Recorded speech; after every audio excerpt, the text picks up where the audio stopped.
You've felt it before. The urge to check your phone the moment it buzzes, to scroll through your feed just to see what's happening in the world, to give in to that momentary rush of pleasure from a new notification. It's addictive, isn't it? But here's the problem. Every time you give in to these distractions, you're rewiring your brain. A tiny burst of dopamine, your brain's feel-good chemical, convinces you that this is what you need, that this is what's important right now. And while it might feel good in the moment, it's also slowly robbing you of your ability to focus and do the kind of deep, meaningful work that leads to true productivity and fulfillment. Dopamine is both a tool and a trap. It's the very thing that motivates us to achieve our goals, that fuels our creativity, and gives us pleasure. It's a powerful force, but in today's hyper-connected world, dopamine has become a weapon used against us. With every ping, like, and notification, we're trained to seek instant gratification, hopping from one distraction to the next. The result? We're left feeling unfocused, unproductive, and overwhelmed by the sheer number of tasks demanding our attention. The dopamine trap: how distractions hijack your focus. Every day, we're bombarded by a constant stream of distractions. The phone, the email alerts, the social media updates, they're all designed to trigger dopamine, to create that addictive hit of pleasure no matter how fleeting. While this constant stimulation may seem harmless, it's actually sabotaging our ability to focus and work deeply. Each time you check your phone or respond to a notification, you're giving your brain a temporary dopamine hit, and that feels good. But over time, these small distractions build a cycle that makes it harder and harder to concentrate on tasks that require sustained focus. And this cycle, this craving for more dopamine-driven distractions, is the root cause of our inability to get into deep work, the state where real, meaningful progress is made. Here's the thing. This addiction to distraction isn't just a bad habit. It's a serious problem that impacts every area of our lives. We're so wired to seek instant gratification that we forget how to work without constant rewards. The result?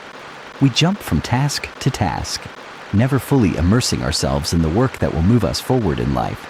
Instead of focusing on long-term goals, we're sucked into a loop of instant dopamine hits, chasing a fleeting sense of satisfaction.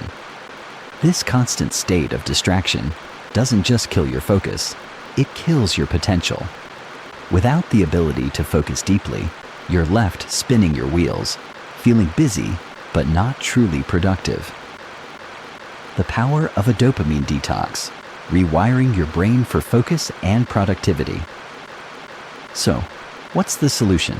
The answer lies in a dopamine detox, a radical reset that rewires your brain and restores your ability to focus deeply. It's not about eliminating dopamine entirely, but rather about reducing the sources of unnecessary stimulation and reclaiming your attention. A dopamine detox helps you break free from the constant barrage of distractions that hijack your focus and create a craving for instant rewards. By removing the external triggers that feed your dopamine-driven habits, you allow your brain to reset and develop the ability to engage in sustained, meaningful work. But how does this detox work? It's about more than just cutting out social media or limiting your screen time. A true dopamine detox requires you to be intentional about your time, to consciously choose how and when you engage with activities that trigger dopamine. This means creating a balance between work, rest, and play. It means actively seeking out moments of boredom, allowing your mind the space it needs to recharge and reset. As you engage in this detox, you will begin to experience the transformative effects of deep work, improved focus, better productivity, and a sense of accomplishment that comes from working without the constant pull of distractions. By the end of this book, you'll have the tools and strategies to break free from the dopamine trap and start reaping the rewards of deep, focused work.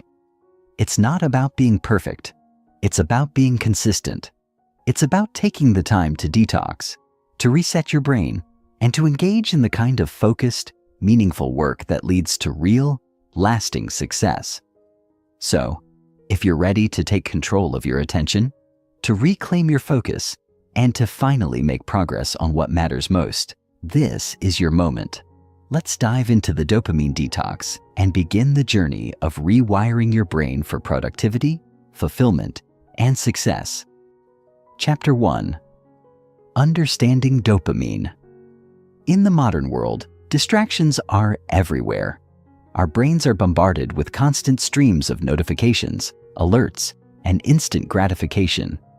From the ping of a new message to the allure of social media, the pull to check our phones, to the satisfying click of the like button, it feels almost impossible to stay focused on any one task for an extended period of time.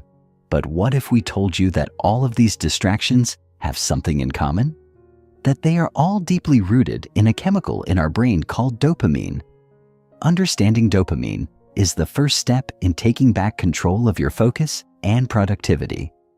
In this chapter, we're going to explore exactly what dopamine is, how it works, and why it plays such a powerful role in the challenges we face when it comes to maintaining focus and engaging in deep work. What is dopamine? The brain's reward chemical. Dopamine is a neurotransmitter, a chemical messenger in the brain that plays a central role in our motivation, reward, and pleasure systems. It's often referred to as the feel-good chemical, and for good reason. It's responsible for the sense of pleasure and satisfaction we get from activities that feel rewarding. Every time we eat something we enjoy, engage in a hobby, receive praise, or even check our social media and see a like on a post, our brain releases dopamine, making us feel good and encouraging us to repeat the behavior. In fact, dopamine isn't just released when we experience pleasure. It's also released when we anticipate pleasure. It's the fuel behind our motivation to pursue rewards, whether those rewards are immediate, like checking your phone, or delayed, like working on a long-term goal. This anticipation of reward is what makes dopamine such a powerful force. The reason dopamine is so important is because it's intimately connected to our behavior. When we experience something rewarding, our brain releases dopamine to signal, "This is good. Keep doing it." This feedback loop drives our habits, both good and bad. Unfortunately, this system can easily be hijacked. In today's world, where instant gratification is just a click away, we often find ourselves constantly chasing that next dopamine hit, from checking social media to consuming junk food, which leaves us unable to focus on tasks that require deep concentration and prolonged effort. But here's the thing. While dopamine is essential for motivation and reward, its role in modern life has become distorted. Our constant exposure to high dopamine stimuli can lead to an overstimulation of the brain's reward system, creating a feedback loop that makes it difficult to focus on activities that require patience and sustained effort. This overstimulation can ultimately lead to feelings of anxiety, restlessness, and a lack of fulfillment, leaving us distracted and disengaged. Dopamine's impact on behavior. The science of motivation. To understand the extent of dopamine's impact on our behavior, let's take a deeper look at how it influences motivation and the way we approach tasks. Dopamine doesn't just govern our feelings of pleasure, it also plays a significant role in decision-making. When we engage in a rewarding activity, dopamine levels rise, and our brains register that as a good experience. This is how we develop habits. But dopamine doesn't stop there. It also governs the anticipation of a reward, making it just as powerful when we think about something pleasurable as when we experience it. In fact, dopamine is often released in greater quantities when we're anticipating a reward rather than when we receive it. Consider this. Have you ever found yourself scrolling through social media, mindlessly liking photos or posts, and before you know it, hours have passed? This is dopamine at work. With every swipe, like, and comment, Your brain is receiving small hits of dopamine, reinforcing the behavior and encouraging you to keep engaging. It feels rewarding, but the satisfaction is fleeting, and you're left wanting more. This is a perfect example of how dopamine-driven behaviors often lead to cycles of short-term pleasure without long-term fulfillment. Over time, this cycle of instant gratification can make it harder to find satisfaction in activities that require delayed gratification, like studying, working on a project, or focusing deeply on a single task. This dopamine-driven cycle creates a paradox. On one hand, we're motivated by the pursuit of rewards, yet on the other hand, we find ourselves stuck in a loop of seeking instant gratification that doesn't allow for the type of sustained focus needed for meaningful, long-term achievements. The constant craving for these instant hits makes it difficult for us to engage in deep work, the kind of focused, meaningful work that leads to mastery and personal growth. Dopamine and addiction. The destructive cycle of overstimulation. One of the most significant challenges of modern life is how easy it is to become addicted to the things that give us a quick dopamine fix. From scrolling through social media to binge-watching TV shows or playing video games for hours, these behaviors can lead to a form of addiction, often without us even realizing it. Dopamine, in this context, behaves in much the same way as it does with addictive substances like drugs or alcohol. The more you get, the more you need to feel the same level of satisfaction, and the harder it becomes to stop.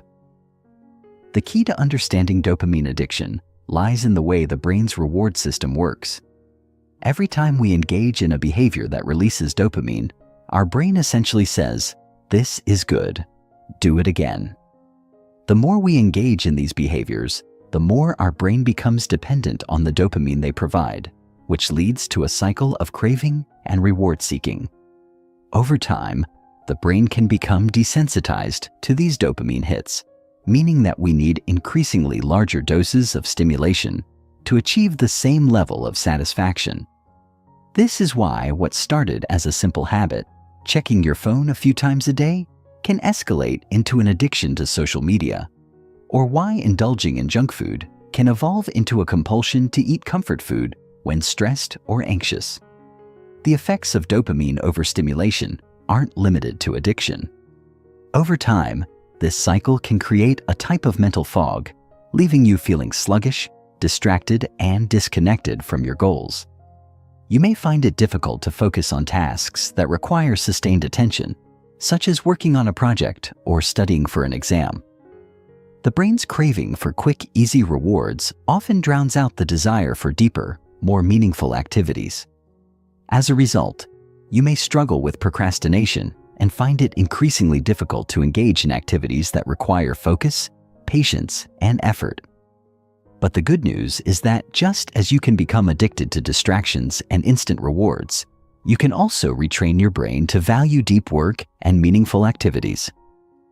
The first step in this process is understanding how dopamine works and how it drives your behavior. Once you become aware of its influence, you can begin to take control and make choices that support your long-term goals rather than your short-term desires. Dopamine and mental health. A delicate balance.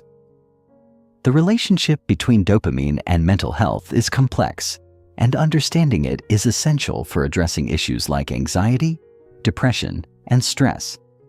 When dopamine levels are consistently high due to constant stimulation, it can create a state of mental chaos where the brain becomes overstimulated and the ability to focus or relax diminishes. This overstimulation can lead to feelings of anxiety, restlessness, and a constant need for external validation. In extreme cases, it can even contribute to more severe mental health challenges such as depression and burnout. On the other hand, when dopamine levels are too low, it can leave us feeling apathetic, unmotivated, and disconnected from the things we once found fulfilling. This imbalance between high and low dopamine levels can leave us stuck in a cycle of negative emotions, constantly seeking external sources of stimulation to compensate for what feels like an empty or understimulated mind. It's a delicate balance, and when dopamine is dysregulated, it can significantly impact our overall well-being. The solution to this challenge is not to eliminate dopamine entirely, but rather to recalibrate how we engage with it. By performing a dopamine detox, you allow your brain to reset and regain control over the reward system, enabling you to find pleasure and satisfaction in activities that truly align with your long-term goals, like deep work and personal growth. Over time, this reset can help you build healthier, more sustainable habits that foster not only greater productivity, but also improved mental health and emotional balance. As we move through this book, keep in mind that understanding dopamine isn't about demonizing it or making it the villain. Rather, it's about learning to work with it, not against it. Dopamine is an essential part of our brain's reward system, and when used wisely, it can motivate us to achieve incredible things. However, in today's world of constant distractions and instant gratification, we've lost touch with how to manage our dopamine levels effectively. The first step in reclaiming your ability to focus, do deep work, and live a more fulfilling life is to understand how dopamine works and how it can be harnessed to your advantage. Let's dive deeper into the dopamine detox process, and together, we can begin to reset your brain for success. Chapter 2. The Modern Dopamine Trap. In a world of constant connectivity, information overload, and infinite distractions, it's no wonder that maintaining focus on meaningful, long-term goals has become one of the greatest challenges of modern life. Everywhere we turn, there's something new to grab our attention.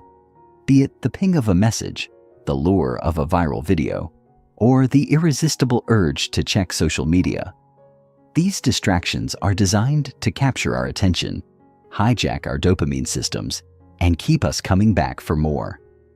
We live in an age of instant gratification, where the pursuit of immediate pleasure has become a powerful force that shapes our behavior, often to our detriment. This chapter explores the modern dopamine trap, the ways in which our daily lives have become filled with distractions that keep us stuck in a cycle of short-term pleasure and constant stimulation, making it increasingly difficult to achieve the deep work and focus that we truly need to succeed. The rise of digital distractions, a world of instant gratification. If you've ever found yourself mindlessly scrolling through your social media feed or spending hours watching videos online, you're not alone. It's become a daily habit for many of us, almost without thinking. Social media platforms, apps, and digital entertainment have mastered the art of creating content that hooks our attention, pulling us into an endless loop of notifications, likes, and updates. But behind the glossy exterior of these platforms lies a powerful force that is manipulating our brain chemistry: dopamine. Every time we check our phones, scroll through our feeds, or engage in an online conversation, our brain releases dopamine, rewarding us for the action and encouraging us to repeat it. This constant stream of positive reinforcement builds a feedback loop that becomes increasingly difficult to break free from. The more we engage with these digital distractions, the more our brain craves the next dopamine hit. But while these instant rewards may feel satisfying in the moment, they come at a steep cost. We become conditioned to expect immediate gratification, which leads to an inability to focus on tasks that require patience, effort, and deep thought. This shift toward instant gratification is not just a result of a personal choice. It's been engineered by tech companies and app developers to keep us hooked. The infinite scroll, the notifications, the recommendations, these are all carefully designed to trigger our dopamine systems and keep us coming back for more. While these platforms are great for staying connected and being entertained, they are also a prime example of how modern technology has hijacked our brains, fostering a culture of distraction that prioritizes the fleeting satisfaction of the moment over the long-term benefits of deep work and sustained focus. This digital world of constant stimulation has created an environment where distractions are not only abundant, but actively encouraged, making it incredibly difficult to focus on tasks that require deep thinking, problem solving, or creativity. It's important to recognize that this addiction to instant gratification isn't just limited to social media. It's a broader trend that can be seen in the rise of binge-watching television shows, playing video games for hours on end, or even the way we consume news. These behaviors are designed to provide quick bursts of pleasure and entertainment, often to the detriment of our mental health and productivity. The more time we spend engaging in these high dopamine activities, the more we train our brains to expect immediate rewards, making it harder to sit down and engage in more demanding tasks that require deep concentration. We begin to crave the ease and pleasure of low-effort activities, leaving us struggling to maintain focus on work, learning, or personal growth. Instant gratification versus long-term fulfillment, the paradox of modern life. At the heart of the modern dopamine trap is the paradox of instant gratification versus long-term fulfillment. We live in an age where everything is available at the push of a button. Whether it's a meal delivered to our door, a movie streamed directly to our screen, or an endless supply of entertainment available at all hours of the day. The ease of access to these quick pleasures has fundamentally shifted the way we approach our time and attention. Rather than investing in activities that bring long-term fulfillment, like working on a challenging project or pursuing a personal goal, we are conditioned to chase the immediate reward, the instant pleasure, the quick fix. This shift has profound implications for our ability to focus and accomplish meaningful work. In the past, success in any area of life required patience, persistence, and sustained effort. Whether it was mastering a skill, building a career, or developing a relationship, the rewards were often delayed, requiring consistent effort over time. But today, the culture of instant gratification has made it increasingly difficult for us to engage in these long-term pursuits.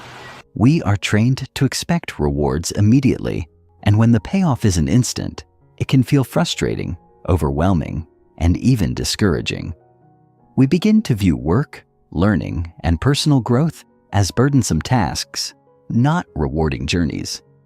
In essence, the dopamine-driven cycle of instant gratification creates a cognitive dissonance between what we want in the moment and what we truly need for long-term happiness and fulfillment. The problem with this dopamine-driven cycle is that the quick fixes we chase don't lead to lasting satisfaction. Yes, checking your phone for messages or watching a funny video may provide a brief moment of pleasure, but those moments are fleeting, and they rarely contribute to any lasting sense of accomplishment or happiness.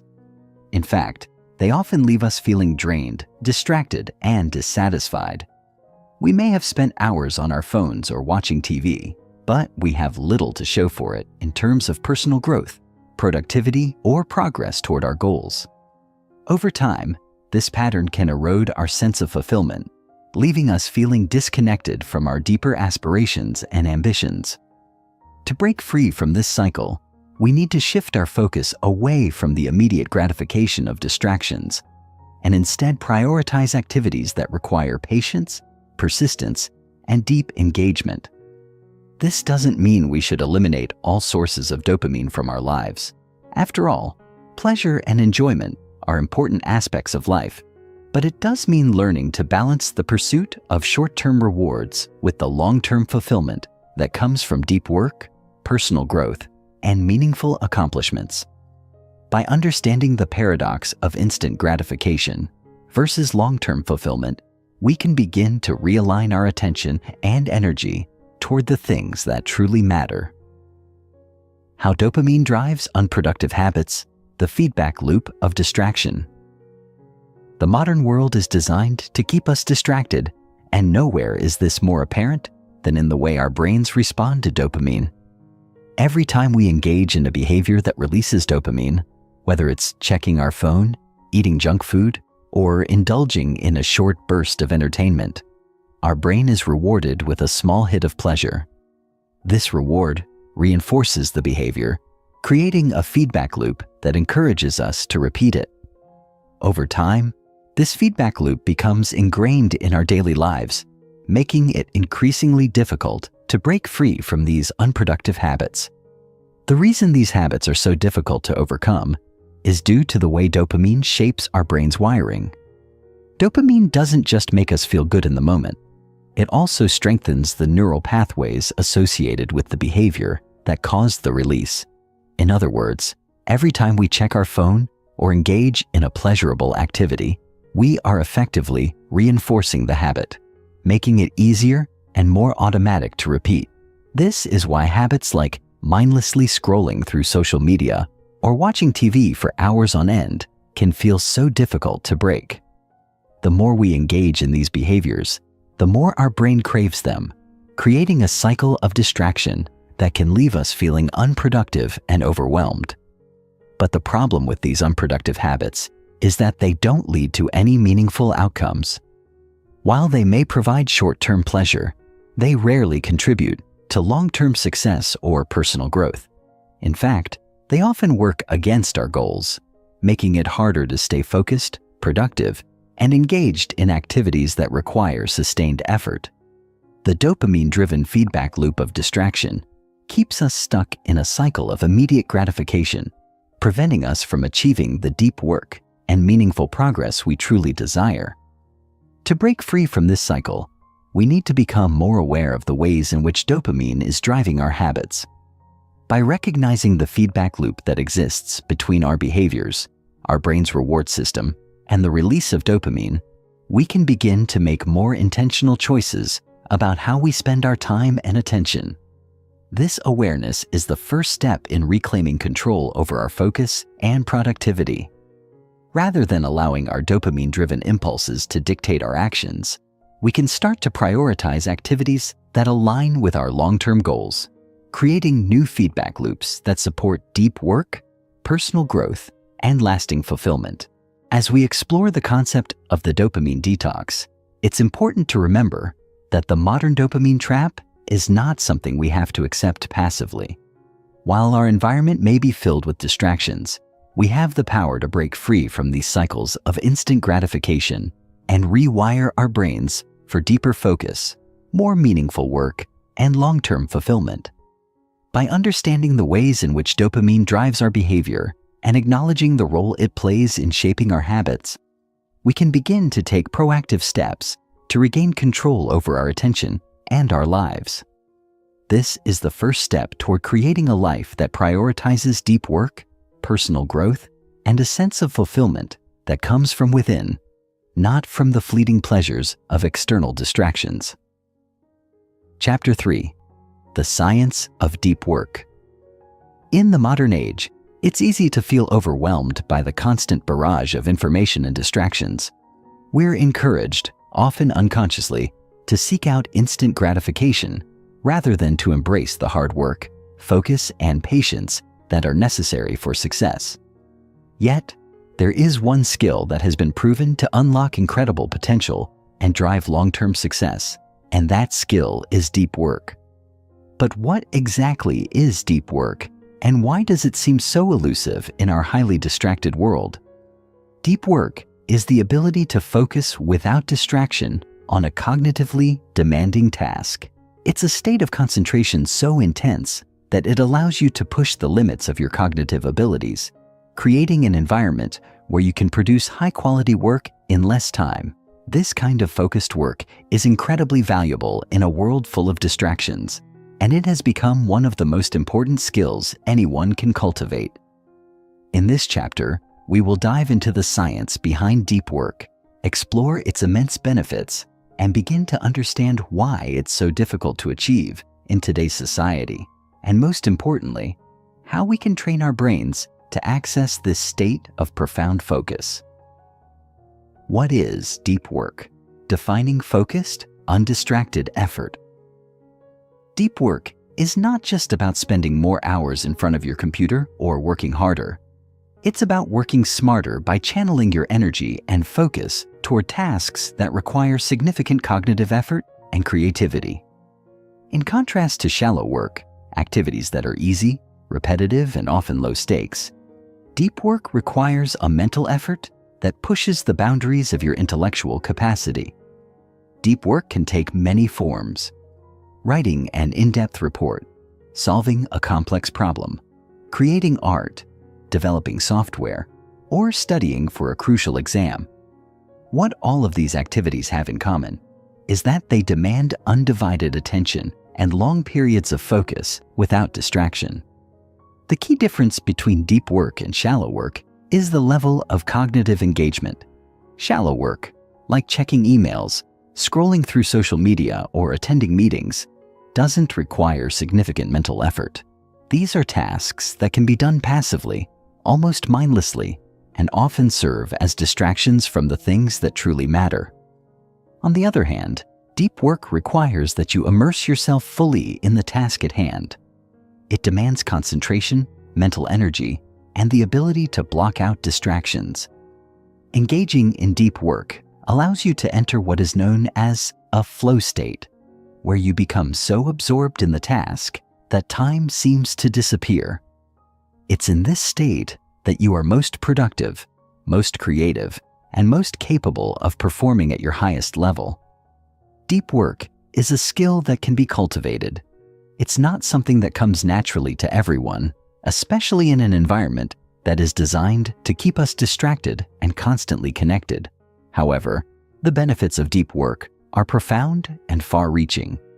The ability to focus deeply on a task for extended periods of time is not only critical for high performance in professional and academic environments, but also essential for personal growth, creativity, and satisfaction. When you engage in deep work, you don't just get more done. You produce better work, develop new skills, and experience a deep sense of accomplishment that comes from doing something well. The cognitive benefits of deep work: unlocking your brain's full potential. When you engage in deep work, you're not just checking off tasks from your to-do list. You're also reaping cognitive benefits that improve your brain's capacity to handle complex and demanding tasks. The concept of neuroplasticity, the brain's ability to reorganize itself by forming new neural connections, is at the heart of deep work. When you focus intently on a task, especially one that is challenging, your brain is building new connections, strengthening existing ones, and ultimately enhancing its ability to process information. This is why deep work isn't just about getting things done. It's also about growing intellectually and creatively. One of the primary cognitive benefits of deep work is improved problem-solving ability. The more you engage in deep work, the better you become at tackling complex problems that require creative solutions. This is because deep work allows you to tap into your brain's full potential, pushing you to think critically, analyze information, and make connections that you might not otherwise see. It's through sustained focus that you can access higher-order thinking skills and achieve breakthroughs that would otherwise be impossible. Additionally, the process of deep work promotes mental clarity and sharpens your decision-making skills. By fully immersing yourself in a task, you eliminate distractions that would otherwise cloud your judgment, allowing you to make more informed, accurate decisions. Another important cognitive benefit of deep work is the enhancement of your working memory. Working memory is the brain's ability to hold and manipulate information over short periods of time, and it plays a crucial role in problem-solving, decision-making, and learning. Deep work exercises your working memory by forcing you to hold multiple pieces of information in your mind simultaneously while you analyze and process them. Over time, this improves the efficiency of your working memory, allowing you to think faster, retain information more effectively, and perform at a higher cognitive level. Moreover, deep work has been shown to improve creativity. When you work without distractions, you have the mental space to think outside the box, connect disparate ideas, and come up with innovative solutions. In the absence of constant interruptions, your mind has the freedom to wander, to explore new possibilities, and to tap into your creative potential. Deep work also reduces cognitive fatigue, allowing you to maintain mental energy and focus over longer periods, which is crucial for sustained creative output. As you continue to engage in deep work, you build mental resilience, making it easier to tackle increasingly difficult challenges and push your cognitive limits further. Overcoming the distractions of the modern world. Training your brain for focus. The challenge of deep work in today's world is not just about understanding its benefits. It's about overcoming the distractions that prevent us from accessing this state of focused, undistracted effort. In an age where we are constantly connected, notifications and distractions are ubiquitous. Our phones, computers, and other devices are designed to keep us plugged in at all times, pulling our attention in a million different directions. This constant state of hyperstimulation makes it incredibly difficult to maintain the level of concentration needed for deep work. One of the primary obstacles to deep work is what is known as attention residue. This phenomenon occurs when your attention is divided between multiple tasks or distractions, and the cognitive residue from those distractions lingers in your mind, making it difficult to fully engage with the task at hand. For example, if you check your email or social media while working on a project, your brain remains partially preoccupied with the contents of those emails or messages, even after you've moved back to your main task. This lingering residue reduces your cognitive capacity and prevents you from fully concentrating, making it harder to perform at your best. The more distractions you allow into your workflow, the greater the attention residue, and the harder it becomes to enter a state of deep work. To overcome this challenge, you must take proactive steps to eliminate distractions and train your brain to focus. One of the most effective ways to do this is by creating an environment that is conducive to deep work. This might mean turning off notifications, setting up a quiet space to work, or using tools like website blockers to prevent access to distracting websites. But eliminating external distractions is only part of the solution. You must also train your mind to resist the internal distractions that arise, such as the urge to check your phone or the temptation to procrastinate. Developing mental discipline is key to mastering deep work, and this requires consistent practice and intentional effort. The process of training your brain to focus involves strengthening your ability to resist temptation and redirect your attention when distractions arise. One effective technique for doing this is called focused sprints. In this method, you commit to working in intense, focused bursts for a set amount of time, typically 25 to 50 minutes, followed by short breaks. This helps to train your brain to concentrate for extended periods, while also giving it time to rest and recharge. Over time, as you practice focused sprints, you will build mental endurance and improve your ability to maintain focus during deep work sessions. Another technique that can help improve focus is mindfulness meditation. By practicing mindfulness, you learn to observe your thoughts and bring your attention back to the task at hand whenever distractions arise. This strengthens your ability to remain present and fully engaged in the work, even in the face of constant distractions. The goal of deep work is not just to get more done. It's about training your brain to perform at its highest level and engage fully in the tasks that matter most. By developing the ability to focus deeply, you can unlock your true potential, produce higher quality work, and experience greater satisfaction and fulfillment in your professional and personal life. Chapter 4: The Neuroscience of Dopamine and Deep Work. As we embark on the journey of mastering deep work, understanding the underlying science of our brain's reward system is crucial. Deep work, the intense focus and concentration that allows us to push the boundaries of our cognitive capabilities, is intimately connected with the brain's dopamine system. This neurotransmitter, often associated with pleasure, motivation, and reward, plays a central role in our ability to engage in meaningful, productive work. However, dopamine is not a simple pleasure-seeking chemical.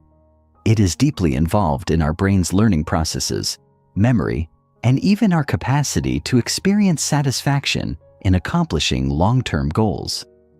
In this chapter, we'll explore the neuroscience of dopamine and how it interacts with deep work, the ways dopamine can be both an ally and an adversary in our pursuit of focus, and how we can recalibrate our brain's reward system to support sustained, high-quality work. The role of dopamine in motivation and reward. Dopamine is often referred to as the motivation molecule because it is crucial in driving our desire to pursue goals.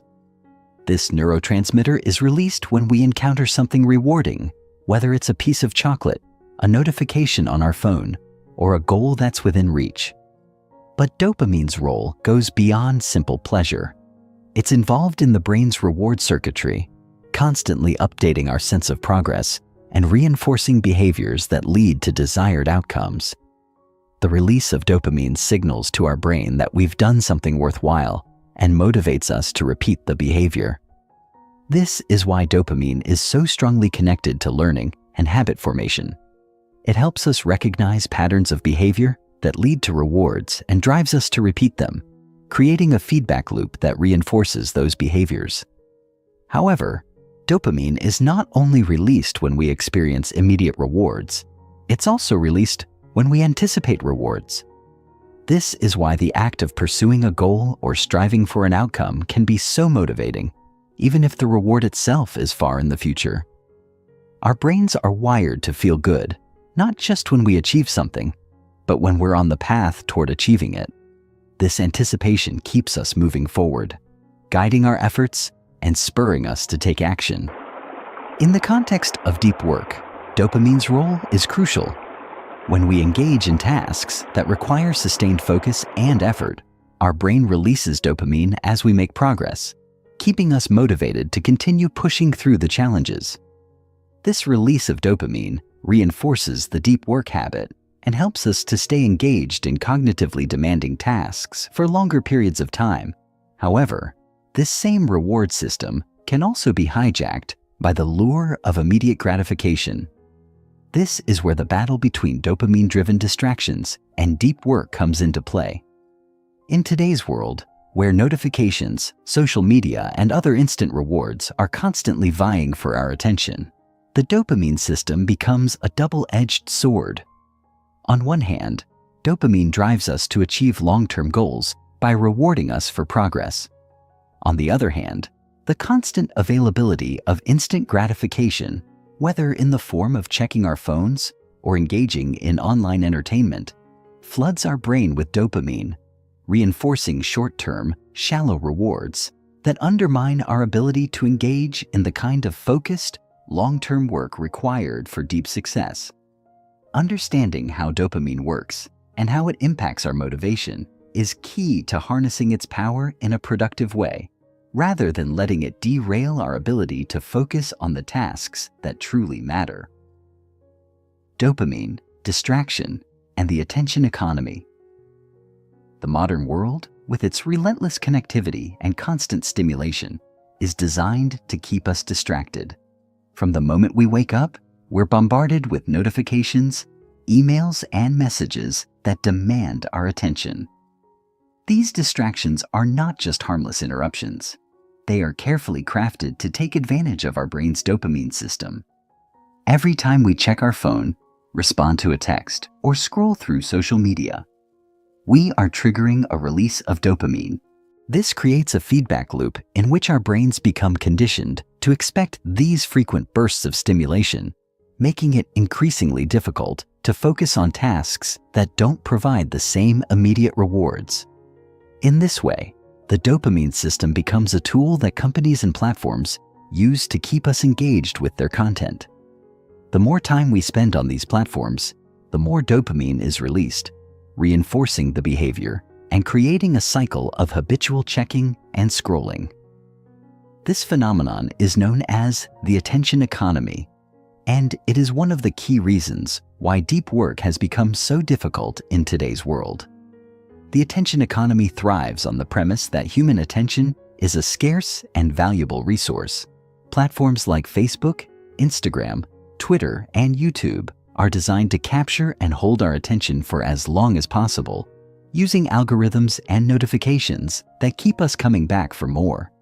Each time we interact with these platforms, our brains release dopamine, creating a sense of reward and reinforcing the behavior. This makes it incredibly hard to break free from the constant pull of digital distractions, as our brains become wired to seek out these quick, pleasurable hits of dopamine. The result is that we become less capable of sustaining the kind of deep focus required for high-level cognitive work, as our attention is constantly fragmented by the lure of instant gratification. Moreover, the attention economy has led to the normalization of distraction.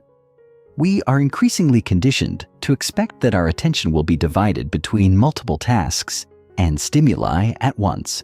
Multitasking, which is often seen as a productivity hack, is in reality a productivity killer. Every time we switch between tasks, whether it's checking an email, responding to a text, or scrolling through a social media feed, we are breaking our focus and fragmenting our attention. This constant task switching makes it difficult to engage in the kind of deep, uninterrupted work that leads to meaningful accomplishments. It also increases cognitive load, making it harder for our brains to process and retain information. In essence, the attention economy feeds our addiction to distraction, undermining our ability to concentrate on tasks that require deep cognitive effort.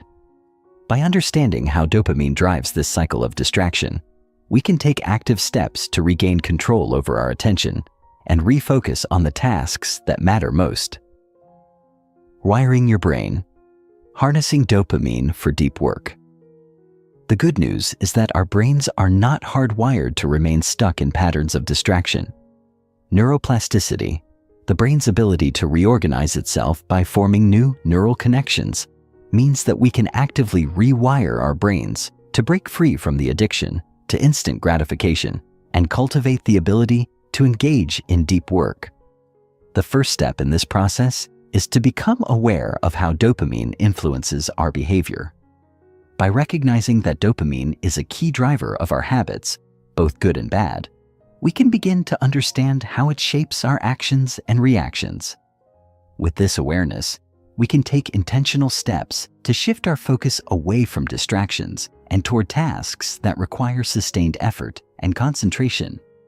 One of the most effective ways to rewire your brain is through intentional habit formation. Deep work requires the cultivation of habits that support long-term focus and productivity, rather than habits that encourage constant distraction. One way to do this is by creating dopamine detox periods, where you intentionally avoid behaviors that release dopamine, such as checking your phone, watching TV, or engaging in social media. During these detox periods, you allow your brain to reset, breaking the feedback loop of constant stimulation and rewarding your brain for engaging in tasks that require focused, deliberate effort. Over time, as you practice these detox periods, your brain will begin to shift its reward system, learning to find satisfaction in the deep work itself rather than in the fleeting rewards of distraction. Another powerful strategy for rewiring your brain is to use the power of delayed gratification. Instead of seeking out instant rewards, you can train yourself to focus on long-term goals and the satisfaction that comes from achieving them. This can be done by setting clear, measurable goals and breaking them down into smaller, manageable tasks. By doing this, you create a sense of progress and accomplishment that is sustained over time, providing your brain with a steady stream of dopamine rewards without the need for constant distractions. The key is to gradually shift your brain's reward system from short-term pleasure to long-term fulfillment, creating a more balanced and sustainable approach to motivation and focus. Finally, it's important to recognize that deep work is not just about productivity. It's about cultivating a sense of meaning and purpose in your work. Dopamine is not only released in response to pleasure, it is also released when we engage in activities that are meaningful and rewarding. When you commit to deep work, you are investing in your own personal growth, creativity, and intellectual development. The satisfaction that comes from completing a challenging task or solving a complex problem is a form of intrinsic motivation that provides lasting fulfillment. By aligning your deep work with your personal values and goals, you can create a sense of purpose that fuels your focus and drives you to perform at your best. In this chapter, we've explored the science of dopamine and its powerful influence on motivation, reward, and distraction. Dopamine is not just the driver of our immediate pleasures. It is the key to understanding how our brains respond to both deep work and distractions. By becoming aware of how dopamine shapes our behavior, we can take proactive steps to rewire our brain's reward system, shifting our focus from short-term gratification to long-term fulfillment. The journey of deep work is not just about working harder. It's about learning to work smarter, using the power of dopamine to support sustained, meaningful effort. As we continue to explore the path to mastery, we'll discover how to use this knowledge to create new habits, overcome distractions, and achieve our most ambitious goals. Chapter 5. Overcoming Resistance. How to cultivate the deep work habit. If you've ever sat down to do deep work, you know that it's not always as easy as it sounds. Despite understanding its importance, despite knowing that deep work is the key to unlocking our highest potential, we often find ourselves resisting the very thing that can bring us the most reward. This resistance, this inner battle against focus and discipline, is one of the biggest challenges we face when trying to cultivate deep work habits. It's as if the brain itself has been conditioned to fight against the very thing that will make it stronger, more focused, and ultimately more successful. But why does resistance exist, and how can we overcome it? In this chapter, we will explore the psychological and physiological mechanisms behind resistance, examine why our brains are so quick to avoid the discomfort of sustained focus, and, most importantly, offer practical strategies for cultivating deep work habits that can withstand the inevitable pull of procrastination and distraction. The nature of resistance, understanding the brain's desire for comfort. Resistance to deep work is often rooted in our brain's natural inclination to seek comfort and avoid discomfort. This tendency is a survival mechanism that dates back to our earliest ancestors, when conserving energy and avoiding pain were essential for survival. Our brains are wired to look for immediate rewards and avoid tasks that feel uncomfortable, challenging, or unfamiliar. Deep work, with its demand for intense concentration, mental effort, and sustained focus, is the exact opposite of what the brain finds comfortable. This is why it's so easy to fall into patterns of procrastination when faced with important but challenging tasks. Our brains simply don't want to engage in the hard work of deep focus. It feels too taxing, too demanding. This resistance is further amplified by the modern world's constant stream of distractions. In an age where instant gratification is just a click away, whether through social media, entertainment, or email, the brain is conditioned to seek out these quick dopamine hits rather than invest in the long-term reward that comes from deep, focused work. The moment we sit down to focus on something important, the brain begins to search for any potential distraction, no matter how small, in an attempt to relieve the discomfort of sustained focus. The pull of distractions, whether it's the compulsion to check your phone, the temptation to read an article, or simply the urge to get up and do something else, feels almost magnetic. This is the resistance at work, a psychological force that seeks to pull you away from the task at hand and into the comfortable realm of distraction. However, understanding the nature of resistance is the first step in overcoming it. By recognizing that this resistance is not a reflection of your willpower or ability, but rather a natural function of your brain, you can begin to approach it with more compassion and strategy. Resistance doesn't mean you're weak or undisciplined. It simply means you're facing the natural pushback that comes with doing work that requires significant mental effort. Once you understand this, you can begin to cultivate the skills and habits that allow you to push through resistance and enter the state of deep work where your brain can perform at its highest level and you can accomplish meaningful, focused work. The power of routine. Turning deep work into a daily habit. One of the most effective ways to overcome resistance and make deep work a sustainable part of your life is by building a routine around it. The power of routine cannot be overstated. When you commit to a set schedule for deep work, you eliminate the mental energy that goes into deciding when to work and what to focus on. Instead of relying on willpower or motivation, which can fluctuate from day to day, you create a consistent structure that trains your brain to expect and prepare for periods of focused work. This routine becomes a mental trigger, a signal to your brain that it's time to focus and engage in deep work, regardless of how you feel in the moment. Over time, your brain begins to associate certain times of the day with deep work, making it easier to enter a state of concentration. The key to building a successful deep work routine is consistency. Start by identifying the times of day when you are most alert and mentally capable of engaging in deep work. For many people, this might be early in the morning or after a period of rest. Once you've identified your optimal deep work times, schedule these periods into your day as non-negotiable appointments. Treat them with the same level of importance as a meeting or an important commitment. The more you commit to these periods of deep work, the more ingrained they become in your daily life. Eventually, deep work becomes a habit, something you don't even have to think about. Your brain will naturally begin to expect and crave these moments of intense focus, and the resistance that once felt so overwhelming will begin to lose its power. In addition to consistency, it's important to set clear, specific goals for each deep work session. This creates a sense of direction and purpose, making it easier to stay engaged and motivated. Instead of sitting down to work without a plan, define what you want to accomplish during each session.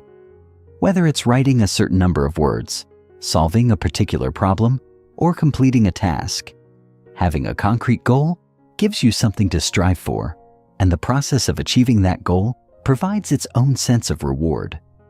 This clarity also reduces the likelihood of distraction, as your mind has a clear focus and can return to the task at hand when external distractions arise.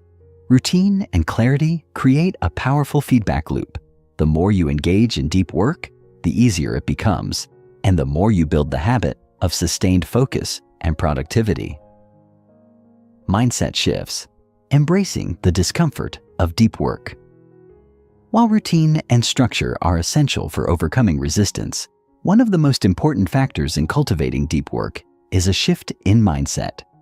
The discomfort that often accompanies deep work, the sense of mental fatigue, frustration, and difficulty, can make it easy to avoid or abandon tasks that require sustained focus. However, rather than viewing this discomfort as a signal to stop or take a break, it's important to learn to embrace it as a natural part of the deep work process. This mindset shift is crucial for building resilience and maintaining long-term focus. When you reframe discomfort as a sign that you're engaging in valuable, high-level work, you begin to see it as a necessary part of the creative and productive process, not something to be feared or avoided. One effective strategy for embracing the discomfort of deep work is to break down large tasks into smaller, more manageable chunks. When faced with an overwhelming project, the resistance to getting started can feel insurmountable. However, by breaking the task down into smaller, more digestible pieces, you can reduce the mental barrier to entry and make it easier to get started. Each small step becomes a mini goal, and the process of completing these steps provides a sense of progress that fuels your motivation to continue. This approach also helps to prevent the feeling of burnout that can arise from trying to tackle too much at once. Instead of focusing on the end goal, which may seem distant or unattainable, you focus on the immediate next step, allowing you to stay engaged and present in the process. Another important mindset shift is learning to see deep work as a skill that improves with practice. Much like building physical strength in the gym, the more you practice deep work, the stronger your ability to focus and concentrate becomes. In the beginning, Deep work may feel uncomfortable or exhausting, and it may take time for your brain to adjust. However, with consistent practice, you begin to build cognitive endurance, and the mental discomfort that initially seemed insurmountable becomes more manageable. You start to experience the rewards of deep work, the satisfaction of accomplishing meaningful tasks, the sense of intellectual growth, and the confidence that comes from consistently pushing yourself to do your best work. This shift in mindset from avoidance to acceptance of discomfort is one of the most powerful tools you can use to overcome resistance and develop a deep work habit that lasts. In this chapter, we've explored the psychological barriers that stand in the way of deep work and provided strategies for overcoming them. Resistance to deep work is a natural response, but by understanding its root causes and implementing a routine, setting clear goals, and embracing the discomfort of focused effort, we can break through these barriers and make deep work a lasting part of our lives. By cultivating the deep work habit, we are not only increasing our productivity, we are strengthening our ability to focus, develop new skills, and ultimately create meaningful work that aligns with our highest potential. The battle against resistance is ongoing, but with the right tools and mindset, we can train our brains to engage in the kind of deep, focused work that leads to real success and fulfillment. This chapter emphasizes overcoming the resistance that prevents deep work by understanding its psychological nature, the importance of building a routine, and shifting our mindset to embrace discomfort. It provides practical strategies for creating deep work habits and reframing challenges as opportunities for growth. By addressing the internal obstacles to focus, we can cultivate a more productive, meaningful, and rewarding relationship with our work. Chapter 6. Managing the environment. Designing your space for deep work. The environment in which we work plays an often overlooked but crucial role in our ability to engage in deep work.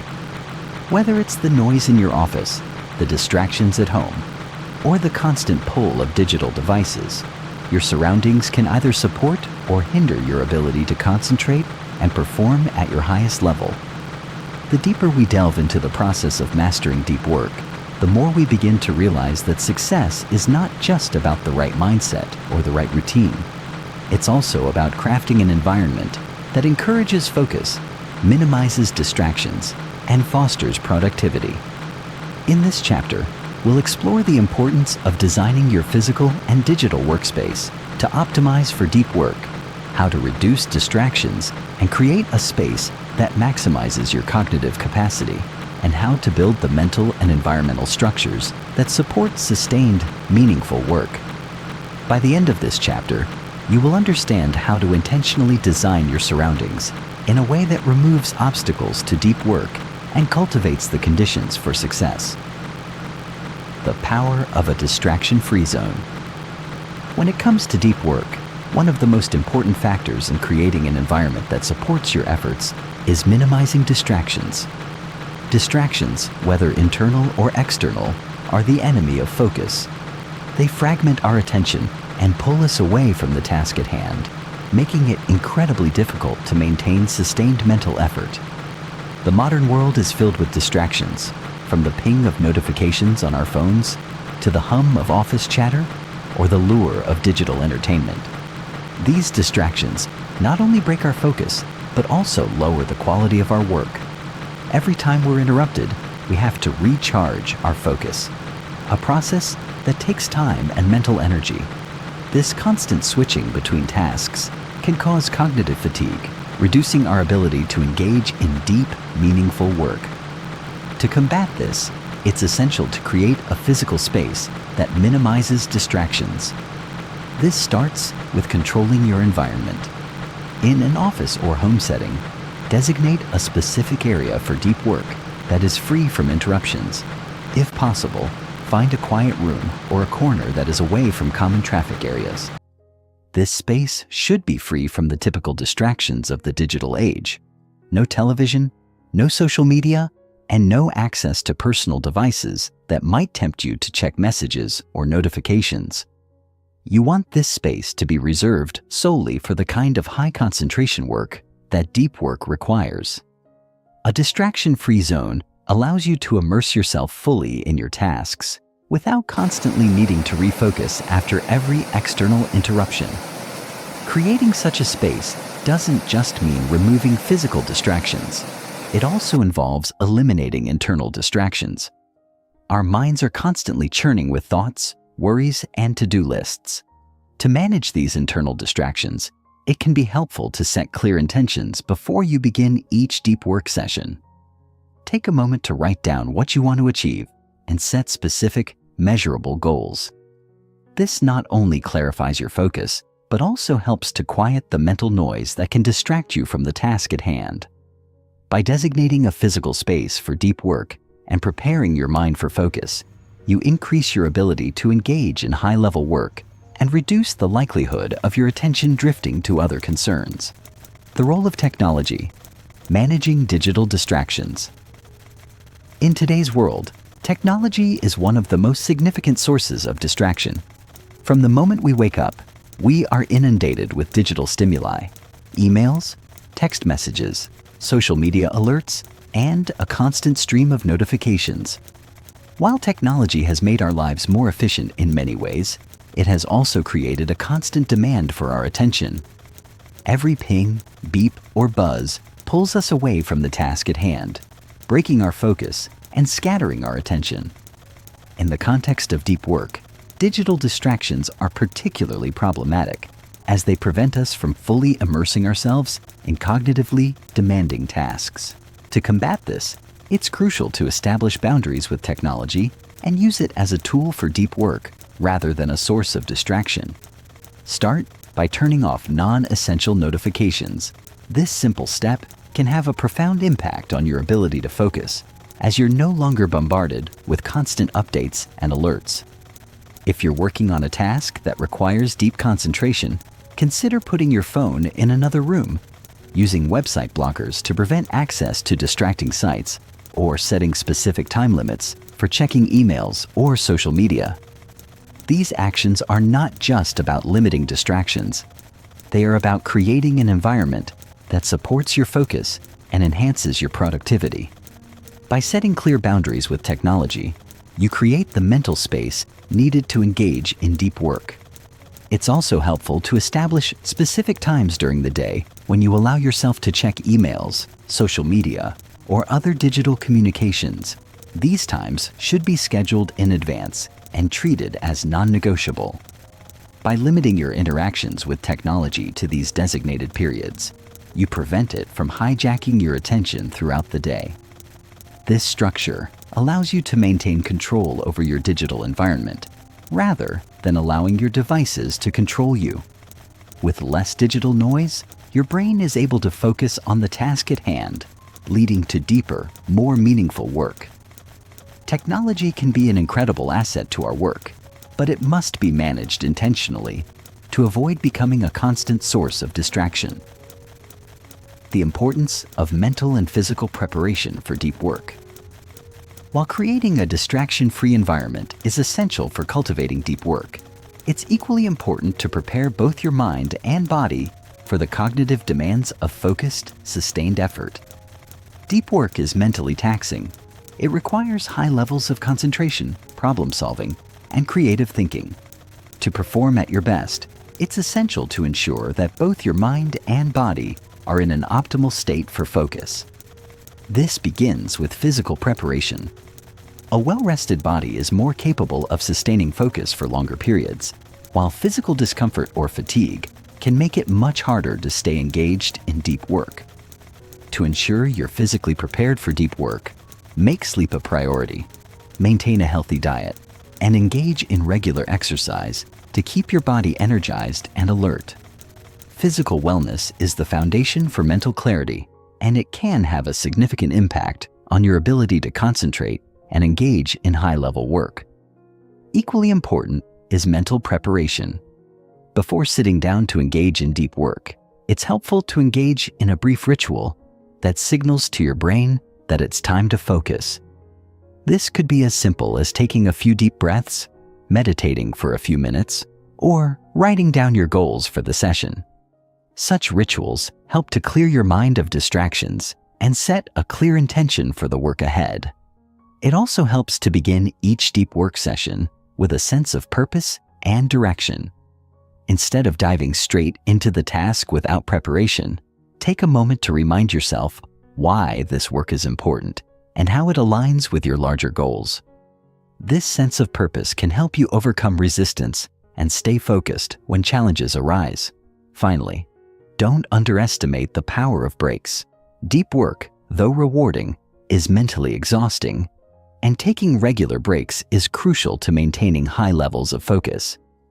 A good rule of thumb is to work in blocks of 90 minutes, followed by a short break. During these breaks, engage in activities that are different from your work, such as stretching, walking, or listening to music. These breaks allow your brain to recharge and reset, helping you maintain energy and focus for the next work session. By managing both your mental and physical state, you can optimize your ability to engage in deep work and ensure that each session is productive, focused, and fulfilling. In this chapter, we've explored the critical role that your environment plays in supporting or hindering your ability to engage in deep work. We've discussed how to create a distraction-free zone that fosters focus, how to manage digital distractions by setting boundaries with technology, and how to prepare your mind and body for the cognitive demands of deep work. Designing your environment is not just about removing obstacles. It's about actively creating the conditions that support sustained, meaningful work. By optimizing both your physical and mental surroundings, you increase your ability to engage in deep work and maximize your productivity, focus, and creative potential. As you move forward, remember that deep work is not just about the effort you put into your tasks. It's also about the environment you create to support your success. This chapter emphasizes the importance of creating a work environment that supports deep focus, minimizing distractions, and preparing both your body and mind for the demands of deep work. By managing your physical and digital spaces, as well as adopting routines and practices that optimize your energy and attention, you can create the optimal conditions for deep work and achieve your highest potential. Chapter 7. The Art of Sustaining Focus: How to Build Cognitive Endurance for Deep Work. The human mind is incredibly powerful, capable of achieving remarkable feats of creativity, concentration, and problem-solving. However, despite its potential, our ability to sustain focus for extended periods of time is often limited. In a world filled with distractions, where every moment is bombarded with information and interruptions, our ability to concentrate for deep, uninterrupted work has become a rare and valuable skill. Yet, like any skill, the ability to sustain focus for long periods is something that can be developed with practice and intention. In this chapter, we will explore how to build cognitive endurance for deep work, strategies for maintaining focus over time, and the mental and physical practices that will help you stay sharp, energized, and productive during your most intense work sessions. This is not a chapter about forcing yourself to work longer or harder. Rather, it's about understanding the mental and physical aspects of focus and learning how to sustain your attention for deep work without burning out. By cultivating cognitive endurance, you can achieve more in less time and unlock the power of sustained concentration. Understanding cognitive fatigue. Why focus is hard work. To build cognitive endurance, we first need to understand why maintaining focus for long periods is so challenging. Unlike physical endurance, which involves pushing our muscles to their limits and building strength over time, cognitive endurance involves training our minds to maintain sustained attention without succumbing to distractions or mental fatigue. However, our brains are not designed to focus continuously for hours on end. Cognitive fatigue, the mental exhaustion that sets in after prolonged periods of intense focus, is a natural response to the mental demands of deep work. The brain consumes a tremendous amount of energy when engaged in tasks that require focus, and just like physical muscles, it can become fatigued after extended use. This is why, after a long period of deep work, you may feel mentally drained, as though your brain is running on empty. The cognitive resources required to maintain sustained attention are finite, and without the proper management, focus can quickly deteriorate. Cognitive fatigue is also compounded by the constant pull of distractions, both external and internal.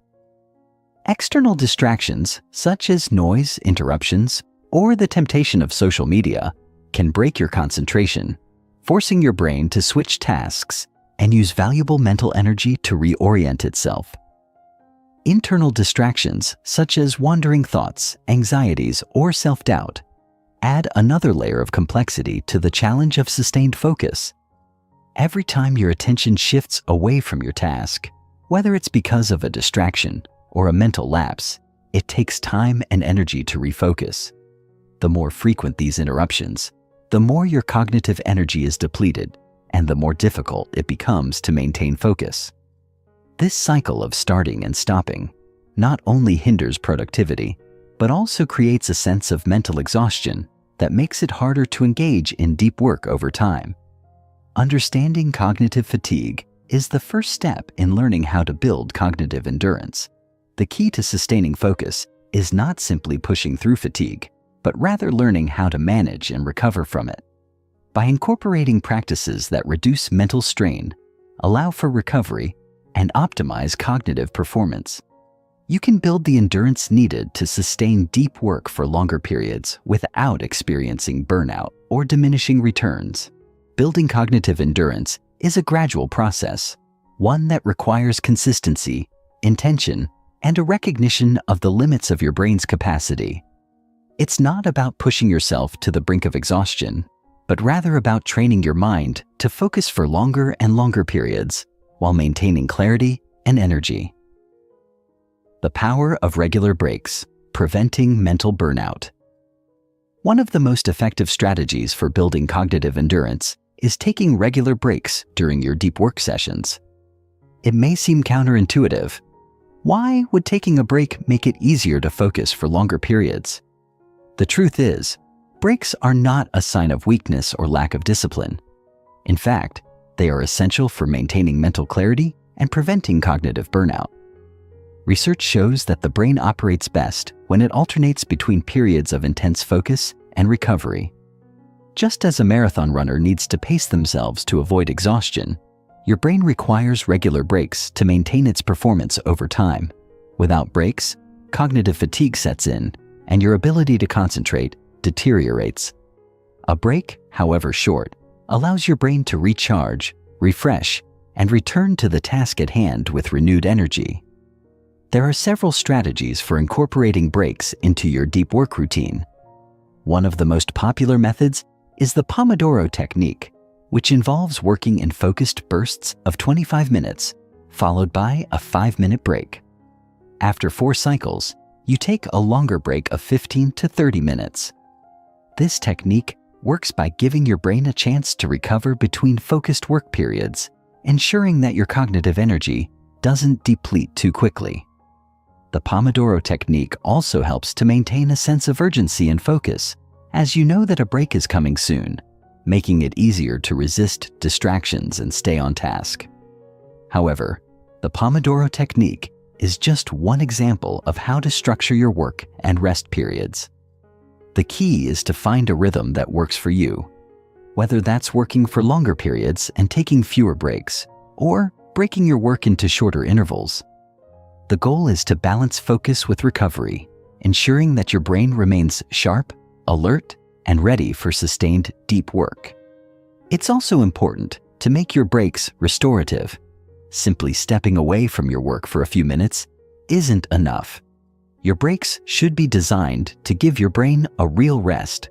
This means engaging in activities that are completely different from the mental demands of your work, such as going for a walk, stretching, practicing mindfulness, or even meditating. Activities that involve physical movement are particularly effective for recharging cognitive energy, as they promote blood flow to the brain and help alleviate the physical tension that can build up from sitting for long periods. These restorative breaks allow your mind to reset, so when you return to your deep work, you can approach it with fresh energy and renewed focus. Building mental resilience, training your brain for focus. While breaks are essential for maintaining cognitive endurance, building the ability to sustain focus for long periods also requires mental training. Just like physical endurance, cognitive endurance improves with practice. The more you challenge your brain to stay focused, the stronger your ability to concentrate becomes. The key to building mental resilience is to start small and gradually increase the intensity and duration of your focus sessions. If you're just beginning to build your ability to engage in deep work, it's important to start with shorter periods of focus and then progressively lengthen them. Trying to jump into hours of deep work right away is likely to lead to frustration and burnout. Instead, aim for a balance between challenge and capacity, gradually pushing the limits of your focus while ensuring that you're not overwhelming your brain's capacity for concentration. One way to build mental resilience is through mindfulness practices, which can help train your brain to stay present and focused. Mindfulness involves paying attention to the present moment without judgment, which can help you become more aware of when your mind starts to wander. By practicing mindfulness regularly, you strengthen your ability to return your focus to the task at hand, even when distractions arise. Mindfulness also reduces the mental clutter that often makes it harder to focus. When your mind is filled with worry, anxiety, or an endless stream of thoughts, it's much more difficult to stay focused on the work in front of you. Mindfulness helps clear the mental noise, allowing you to concentrate more fully on your deep work. Additionally, developing a growth mindset plays a crucial role in building mental resilience for deep work. A growth mindset is the belief that your abilities and intelligence can be developed through effort and practice.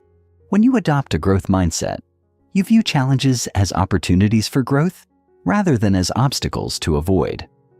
This mindset helps you persevere through the inevitable moments of frustration or difficulty that arise during deep work sessions. Rather than seeing distractions or lapses in focus as signs of failure, you view them as part of the learning process. Over time, this perspective helps you become more resilient, making it easier to stay focused for longer periods and embrace the discomfort of sustained deep work. In this chapter, we've explored the concept of cognitive endurance and how to build the mental stamina required for deep work.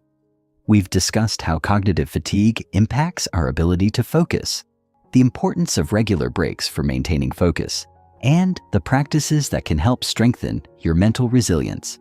Building cognitive endurance is not about forcing yourself to work longer hours. Rather, it's about training your mind to focus more effectively and efficiently over time.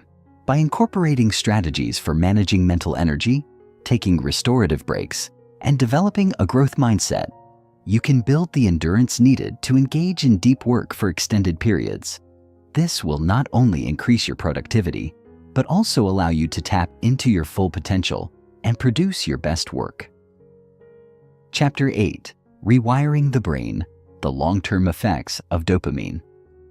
The concept of rewiring the brain often conjures images of dramatic personal transformation, of someone going from scattered and reactive to focused and calm, seemingly overnight. But in reality, the process is slower, deeper, and far more permanent than many expect. It isn't a matter of simply replacing bad habits with good ones. It's about restructuring the very architecture of how your brain processes information, responds to stimuli, and regulates motivation. When we talk about dopamine detox and its lasting impact, what we're really talking about is the brain's incredible ability to adapt and change over time. It's neuroplasticity. This chapter is dedicated to understanding that long-term process. We'll examine how dopamine discipline helps reshape the brain for sustained focus, what enduring changes occur with consistent practice, and how you can take ownership of your attention and build a mind that serves you rather than distracts you. This isn't just about quitting your worst impulses or learning to say no. It's about becoming fundamentally different in how you engage with the world and with yourself. Neuroplasticity and habit transformation. The brain is not static. For decades, neuroscientists believed that by the time we reached adulthood, the structure of our brains was essentially fixed. We might learn new things, of course, but the core wiring, the habits, impulses, and automatic patterns, were largely set in stone. But research in neuroplasticity has completely overturned that assumption. We now know that the brain is constantly changing in response to the experiences we feed it, the choices we make, and the habits we reinforce. Every time you resist the temptation to scroll aimlessly or push through a difficult task without switching tabs, you're sending your brain a message? This is the path I want to strengthen. And your brain listens. Through a process called synaptic pruning, neural connections that are used frequently become stronger and more efficient, while those that are unused begin to fade away. This means that every time you opt for deep work instead of distraction, you're not just resisting something. You're actively carving new, more focused pathways into the neural landscape of your mind. Over time, these changes become more pronounced. What once felt like effort, resisting the pull of Instagram, staying on task for an hour, avoiding mindless entertainment, becomes second nature. The difficulty fades, not because the world becomes less tempting, but because your brain has adapted to a different mode of operation. This is the essence of habit transformation. It's not about white-knuckling your way through life. It's about changing what feels natural. The more consistently you detox from dopamine-saturated behaviors and embrace disciplined, intentional ones, the more those intentional behaviors become default. This is why small, consistent action matters more than massive, unsustainable efforts. You're not just trying to survive a week without your favorite distraction. You're teaching your brain what to prioritize, what to expect, and what kind of person you are. That identity shift, fueled by neuroplasticity, is where long-term change takes root. Importantly, this rewiring isn't restricted to so-called productive habits. It also extends to how we experience pleasure. When the brain is no longer overstimulated by constant novelty, it begins to find joy in subtler, more meaningful sources. A walk becomes more satisfying. A single page of a book becomes engrossing. A moment of stillness feels rich rather than empty. This is the beauty of neuroplasticity. It not only enables us to change our behavior, but it also transforms our internal experience of the world. Over time, you don't just act differently, you feel differently. And in a society addicted to immediacy and excess, that shift is nothing short of revolutionary. The deepening of focus over time. When most people begin practicing dopamine discipline, they notice an immediate difficulty in focusing. Their minds wander, they fidget, they reach for their phones even when they're not supposed to. This isn't a sign of failure, it's a sign of adaptation. The modern mind is like a muscle that's been atrophied by years of disuse. Expecting it to perform at a high level right away is unrealistic. But just as with physical training, consistent effort leads to significant gains over time. As you continue to practice deep work and detox from high dopamine distractions, your brain begins to develop endurance. Tasks that once felt tedious or impossible to finish in one sitting start to feel manageable. Eventually, they become immersive. This progression is one of the most powerful benefits of long-term dopamine discipline. Your ability to focus deepens, both in duration and in intensity. This deepening focus doesn't just improve your output, it fundamentally changes your relationship with time and attention. Instead of flitting between tasks or feeling like there's never enough time, you begin to experience work in a more fluid, integrated way. Time stretches when you're deeply focused. 1 hour of uninterrupted, intentional work can produce more value than 4 hours of fragmented, distracted effort. As your brain becomes accustomed to this rhythm, it begins to crave it. The endless dopamine hits of scrolling or superficial entertainment no longer hold the same appeal. not because they're forbidden, but because they pale in comparison to the satisfaction of true immersion. This is when you know your focus has matured, when it becomes self-reinforcing. You no longer need to force yourself to concentrate, because the act of deep work itself becomes its own reward. Moreover, sustained focus creates a feedback loop of confidence. Every time you complete a difficult task without distraction, you prove something to yourself. You reinforce the belief that you are capable of deep, meaningful work. That confidence builds with each session, each completed project, each moment of resistance overcome. Eventually, you begin to see yourself not as someone who struggles with focus, but as someone who thrives in it. This shift in self-concept is one of the most powerful results of long-term dopamine discipline. It moves you from effort to identity, from trying to stay on task to simply being the kind of person who does. And that shift is not fragile. It's durable. It stays with you, even when the world gets noisy again. Becoming the architect of your attention. There comes a point in the process of rewiring your brain when you begin to realize something profound. You are not at the mercy of your impulses. You are not doomed to distraction. You are not a passive recipient of your brain's whims. You are the architect of your attention. And that realization changes everything. When you internalize that your environment, your routines, your digital habits, and even your thought patterns are all within your influence, you begin to approach focus as a craft, not a constraint. You no longer see dopamine discipline as a set of rules, but as a form of agency. You have the power to shape your inner world, and in doing so, you shape your outer world too. This level of intentionality doesn't happen overnight.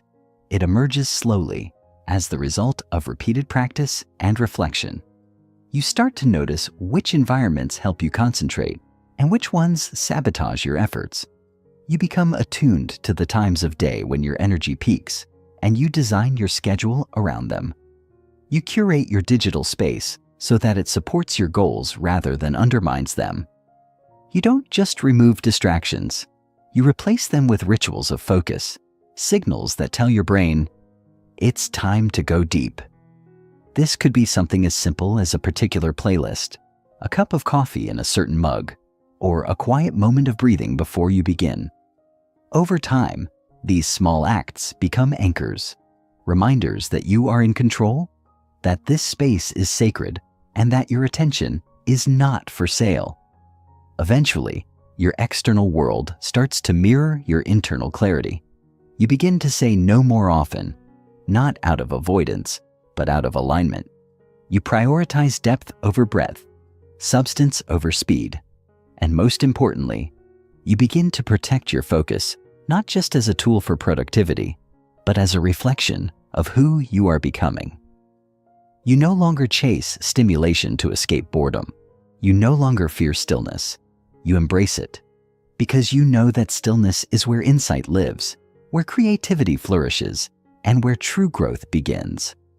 In becoming the architect of your attention, you claim ownership of your life in a way that is rare, powerful, and deeply liberating. Chapter 9. From Chaos to Clarity, Reclaiming Time Through Dopamine Discipline. In the modern world, the war for your attention is also a war for your time. Though the ticking of the clock has not changed, the way we experience time has radically transformed in the digital age. We are often left feeling like time is slipping through our fingers, not because the day is any shorter, but because our attention is scattered across 1,000 blinking notifications, endless feeds, and micro-distractions that carve out minutes and hours from our day without us even noticing. Many people live in a state of what could be called time blur, where they begin the day with intentions and end it with confusion over where the hours have gone. At the heart of Dopamine Detox is a powerful reclaiming of time. It's a return to clarity, a deliberate reshaping of our daily rhythms so that we are not just reacting to life, but intentionally shaping it. This chapter dives into the process of transforming time from a chaotic force that controls us into a structured, aligned system that serves our deepest goals. Time blindness in the digital age. One of the most dangerous consequences of unchecked dopamine addiction is what psychologists refer to as time blindness. This isn't just being late to meetings or missing appointments. It's the creeping inability to sense how much time is passing, to gauge the flow of your day with any real accuracy. Time blindness is especially prevalent in people who spend large chunks of the day engaged in dopamine-rich activities, browsing social media, binge-watching series, jumping from tab to tab in a browser. These activities may seem harmless in small doses, but the way they disrupt our perception of time is profound. We sit down for what we believe will be 5 minutes of scrolling and look up an hour later, unable to account for what we just consumed. Unlike engaging in a task that demands our attention or contributes to a meaningful outcome, these digital distractions leave no trace in our memory. They fill the hours without adding value, and because they do not require real cognitive engagement, they create a mental fog, a blurred stretch of time that feels both empty and exhausting. The more time we spend in this state, the more we lose our grip on how long tasks actually take, how we spend our days, and how much time is truly available to us. We overcommit because we underestimate. We procrastinate because we think there's more time. We panic at the end of the day, feeling we've done nothing, even though we were busy for hours. Dopamine discipline begins by stripping away these artificial inputs that distort time. When we remove the quick hits, when we no longer jump from video to notification to text, something fascinating begins to happen. We begin to feel time again. A minute starts to feel like a minute. An hour becomes enough space to accomplish something meaningful. In that newly regained awareness, we start to make different choices. We begin to plan not just for productivity, but for balance. We learn to protect time as a finite, sacred resource instead of treating it like an endless stream to be dipped into carelessly. There is an emotional layer to this transformation as well. Time blindness is often accompanied by guilt, anxiety, and frustration. We feel guilty for wasting time, anxious about deadlines, and frustrated by our seeming inability to get control. But the truth is, it's not a personal failing. It's a design flaw in the systems we've allowed into our lives. Notifications are engineered to distract, algorithms to captivate, interfaces to keep us hooked. Recognizing this is the first step in forgiving yourself and moving forward. Dopamine detox is not just about discipline, it's about awareness. By cutting out these time-distorting inputs, we gain clarity, not just of time, but of self. We begin to trust our sense of duration again, to become reacquainted with the rhythm of a normal day, and to reestablish a grounded relationship with the ticking clock. Redesigning the day for deep work. Once we clear away the noise and regain our sense of time, the next step is redesigning our days to support deep work. This is not simply a matter of making a better to-do list or using a new planner. It is a fundamental reorientation of how we view the structure of our lives. Deep work is not something that happens in the margins. It is something that must be built into the architecture of your day. And this begins with creating containers for focused effort.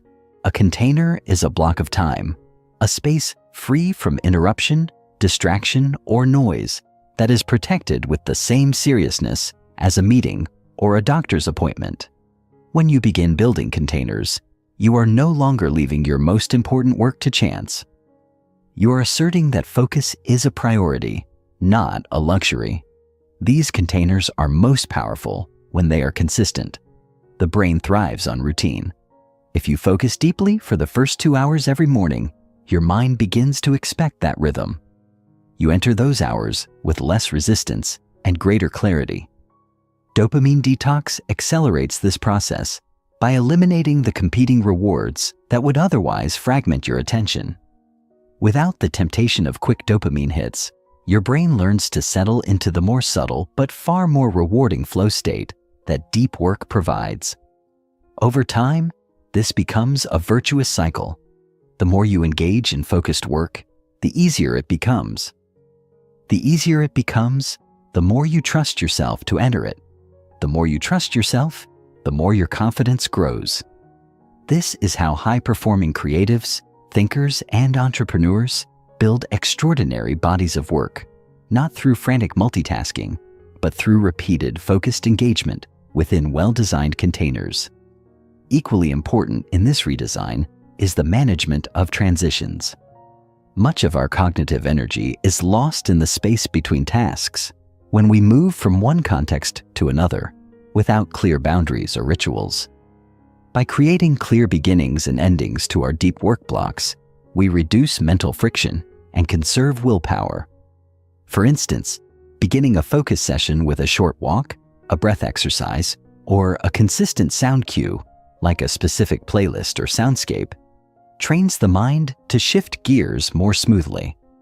Ending sessions with a brief reflection or journaling moment helps close the loop, creating a sense of progress and closure. These rituals, simple as they may seem, are powerful tools in solidifying the new rhythm of your day. They remind your mind that you are not simply working. You are engaging in an intentional practice of focus, presence, and growth. Building a rhythm of intentional living. What begins as a set of structured work periods eventually expands into a whole new way of life. The final and most rewarding stage of reclaiming time through dopamine discipline is the emergence of what can only be described as a rhythm of intentional living. Whoa! At this stage, the principles of focus, clarity, and deep work are no longer confined to work tasks. They seep into every corner of your day. You begin to eat more mindfully, walk more presently, speak more thoughtfully. Even leisure takes on a different texture. You are no longer pulled toward numbing entertainment, but are drawn to activities that enrich, nourish, and energize. Reading, gardening, spending time in nature, unhurried conversations. These are no longer seen as luxuries, but as vital parts of a life lived in alignment. Intentional living means that you are no longer running on autopilot. You are choosing your actions, your inputs, and your outputs. You are no longer reactive. You are proactive. The chaos that once defined your days gives way to clarity, not because everything is perfectly organized, but because you have developed an inner compass. This compass allows you to navigate the inevitable uncertainty and noise of modern life without losing your grounding. You don't need to respond to every ping or alert. You don't need to chase every new trend or fear missing out. You are rooted in your own rhythm, a rhythm that supports your goals, your values, and your peace of mind. Perhaps most importantly, intentional living brings with it a profound sense of satisfaction. When your days are designed to reflect what matters most, even the ordinary becomes meaningful. Washing dishes, writing a single paragraph, listening to music, these become opportunities to be present, to be engaged, to be alive. Dopamine detox is not about restriction. It's about expansion. By removing the false highs, we make space for real fulfillment. By clearing the clutter of meaningless inputs, we uncover the richness of everyday experience. This is the ultimate reward of reclaiming time. Not just better productivity, but a better life. One where you are no longer a passenger, but the pilot. No longer scattered, but centered. No longer hurried, but intentional in every step. Chapter 10. Rewiring the reward system. Turning discipline into desire for most of our lives, we are taught that discipline is a matter of force, something we must impose on ourselves, like a rigid framework we carry against our will, grinding through discomfort towards some greater good. But what if this understanding is flawed? What if true discipline doesn't stem from repression, but from a deep reconfiguration of how our brain perceives reward? At the heart of every habit, every decision, every action we repeat, lies a system of reinforcement. We do what feels good, or what once felt good, or what we believe might feel good. This chapter is about diving under the surface of that reinforcement system, that primal loop of craving, action, and reward. and learning to redesign it. When we talk about dopamine detox, we're not just talking about removing the noise. We're talking about fundamentally rewiring the circuitry that drives our behavior so that the things we want to do become the things that feel good to do. This is where the magic happens. This is where discipline becomes natural and where effort transforms into desire. Understanding the dopamine reinforcement feedback loop. Every time we take an action and feel satisfaction afterward, our brain records a small note. This is good. Do this again. That note is written in dopamine. Dopamine doesn't just give us pleasure. It teaches us what to seek out in the future. The more often we engage in a behavior that triggers dopamine, the stronger the association becomes. This is the essence of reinforcement learning in the human brain. If we eat a cookie and it feels good, we don't just enjoy the moment. We encode the entire experience: the smell of the kitchen, the sound of the wrapper, the glance toward the pantry, into a complex network of associations that prime us to do it again.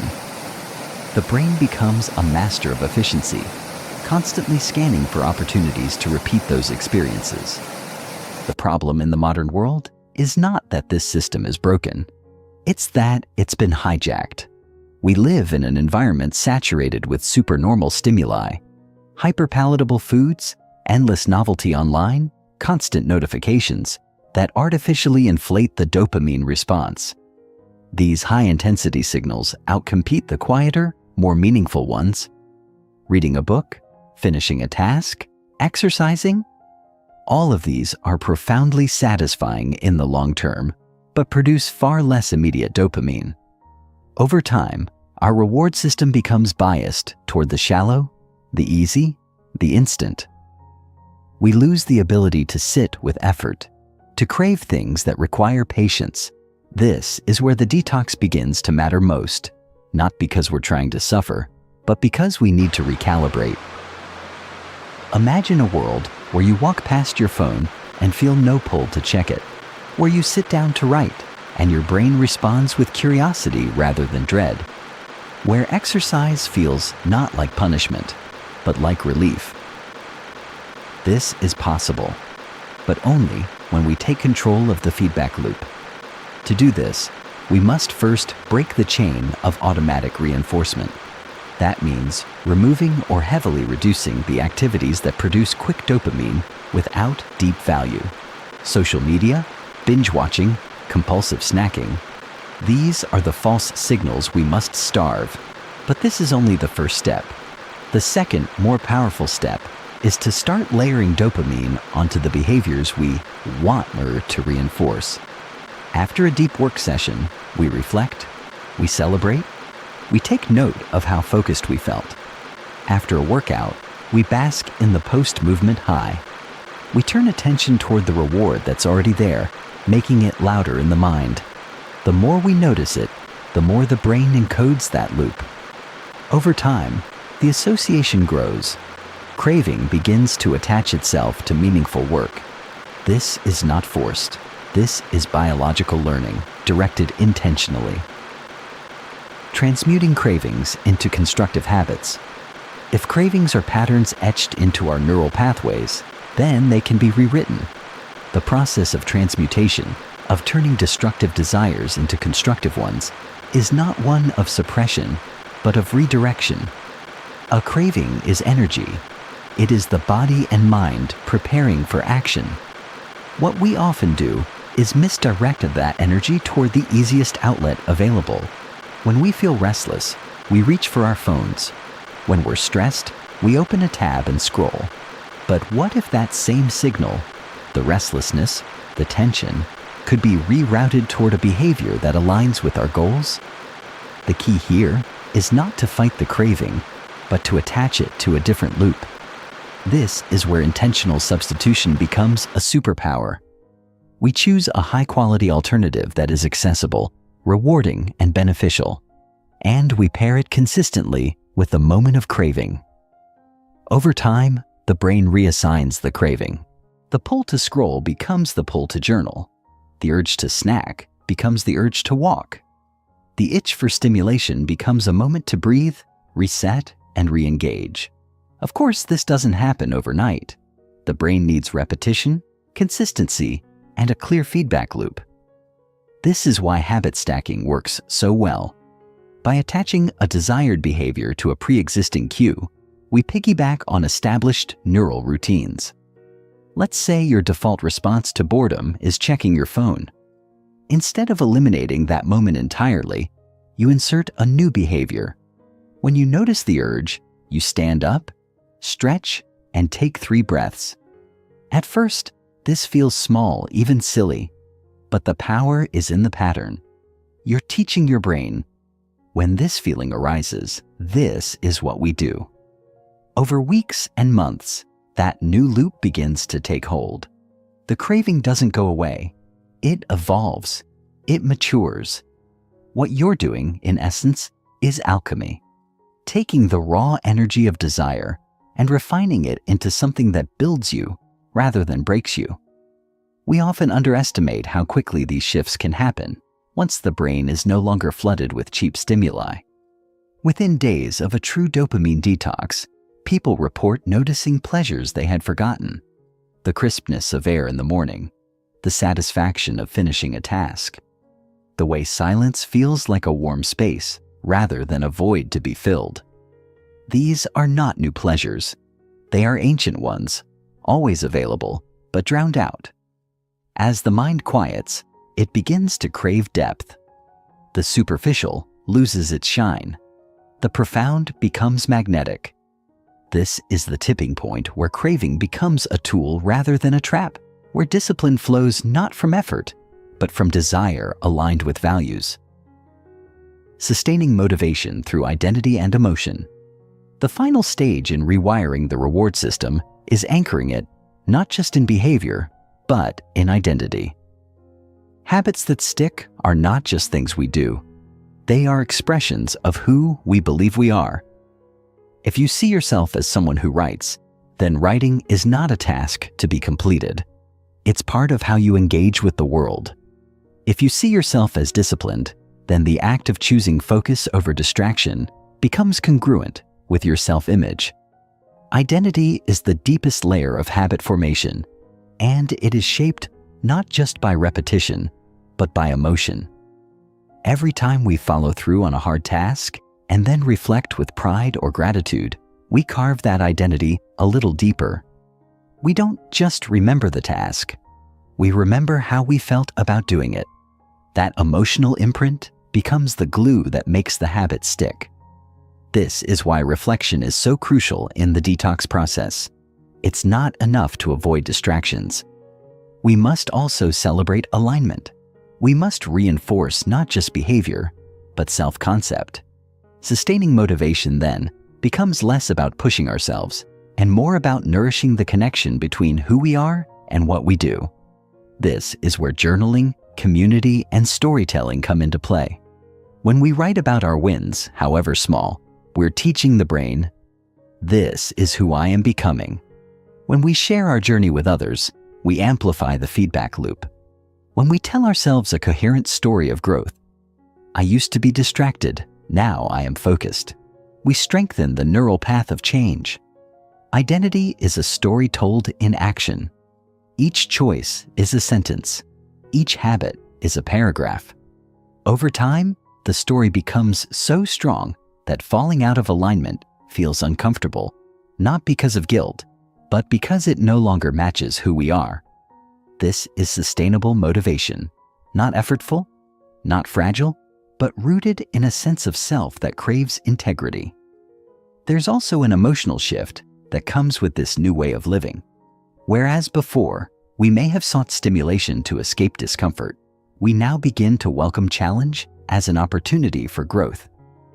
Dopamine no longer serves as a lure into distraction. It becomes a guidepost for purposeful action. We learn to delay gratification, not as a form of punishment, but because we have experienced the joy of earned reward. We trust ourselves to follow through, and that trust becomes a form of peace. When discipline is no longer about restriction, but about resonance with your highest self, then motivation is no longer something you chase.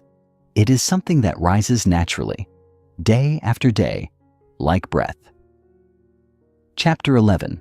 Mastering Mental Clarity. Detoxing the Inner Noise. In a world that grows louder by the day, not just in sound, but in thoughts, demands, distractions, and micro-decisions, achieving mental clarity has become one of the rarest, yet most vital skills for any individual seeking deep work. The digital age has unleashed a tidal wave of stimuli that clutter our inner landscape. Notifications, background worries, incomplete tasks, open loops in our minds. All these small intrusions collectively erode our cognitive bandwidth and make it harder to focus, to think clearly, and to make sound decisions. This chapter is about confronting that mental chaos head-on and learning to restore order within.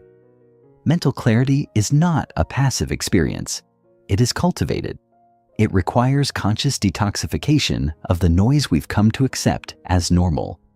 While much of Dopamine Detox revolves around removing external triggers, mental clarity addresses the deeper layer.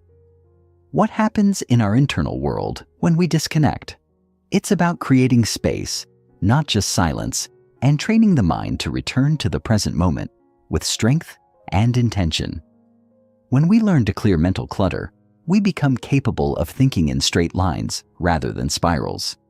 We recover the ability to hold a single thought without it fragmenting under pressure. And perhaps most importantly, we begin to hear the quiet wisdom that has always been there, buried beneath the noise.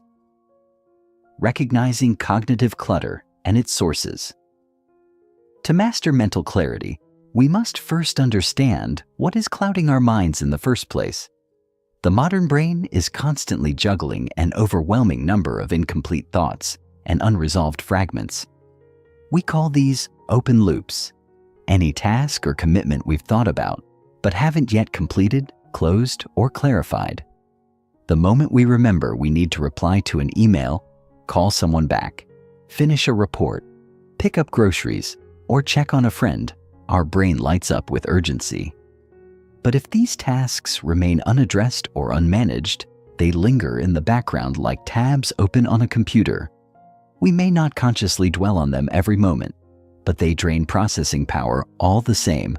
Then there are the heavier cognitive weights, things like unresolved conflicts, identity uncertainty, fear of failure, and regret. These don't just crowd our thoughts, they color them. They distort how we interpret the present and project the future. When our minds are filled with invisible tensions, we often mistake the noise for truth. We make reactive choices. We distract ourselves not because we're lazy, but because we're overwhelmed. Clarity begins by identifying these sources of inner noise, not to judge ourselves, but to become aware. Another culprit behind mental clutter is unregulated information intake. We have normalized the idea that we should consume hundreds of snippets of data daily. Headlines, tweets, texts, videos, posts, without recognizing that our brains are not designed to process and sort such volume without consequences. Information overload is not just about data, it's about decisions. Each piece of content triggers small reactions, comparisons, judgments, curiosity, doubt. Even if they are fleeting, they accumulate. When we never give our mind a chance to rest from consumption, we deny it the opportunity to digest, reflect, and make sense of what it already knows. Detoxing mental clutter requires us to reduce input, slow the stream, and protect the boundaries of our attention. When we become guardians of what enters our mental space, we begin to notice what thoughts are truly ours and what are just echoes of the world outside. Techniques for clearing and centering the mind.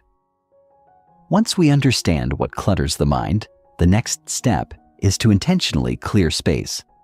Mental clarity is both an art and a discipline. It requires tools and rituals that help us sift through the internal noise and anchor ourselves in the present. One of the most powerful and underutilized tools is the brain dump. the act of externalizing everything that is on your mind without filtering onto paper or digital note. The goal is not to organize immediately, but to unload. By getting thoughts out of our heads and into a visible form, we relieve the brain of the burden of holding them all at once. The relief is often immediate. Once the mind sees that it doesn't have to track every open loop, it can begin to relax. This is the first stage of clarity, removing the weight of holding. But clearing is not enough. We must also center. Centering the mind means training it to return to stillness and focus, even amidst distraction. Meditation is the most direct path to this. While often misunderstood as a purely spiritual practice, meditation is, in practical terms, a workout for attention. It is the gym for your mind. Sitting quietly, returning to breath, and observing thoughts without chasing them builds mental muscles we desperately need in a noisy world. Even 5 to 10 minutes a day of focused breath work can significantly reduce the static that clouds our thinking. The goal is not to eliminate thoughts, but to change our relationship with them. When we can observe a thought without being dragged by it, we regain agency. There are also physical tools that support mental clarity. Movement, for example, is not just good for the body, it resets the brain. A brisk walk in silence without headphones or input is often more powerful than an hour spent trying to think through a problem. Movement integrates thoughts. It allows the subconscious to surface insights without pressure. Sleep, too, is sacred for clarity. Inadequate sleep clouds memory, dulls focus, and makes emotional regulation harder. When we're tired, everything feels heavier, including our thoughts. Detoxing the mind is not just about practices, it's about lifestyle. Protecting our sleep, moving our bodies, reducing caffeine after a certain hour, and spending time in silence are not luxuries. They are requirements for a clear mind in a chaotic world. Creating a mental environment conducive to deep work. Just as we create physical environments for productivity, a tidy desk, a quiet room, a closed door, we must learn to design mental environments that support deep work. This means curating the emotional and cognitive context in which focus happens. The most important element of this environment is clarity of intention. When we begin a task without knowing exactly what success looks like, our brain fills the void with doubt, procrastination, or distraction. Before engaging in deep work, ask, what am I trying to achieve in this block of time? What does a successful outcome look like?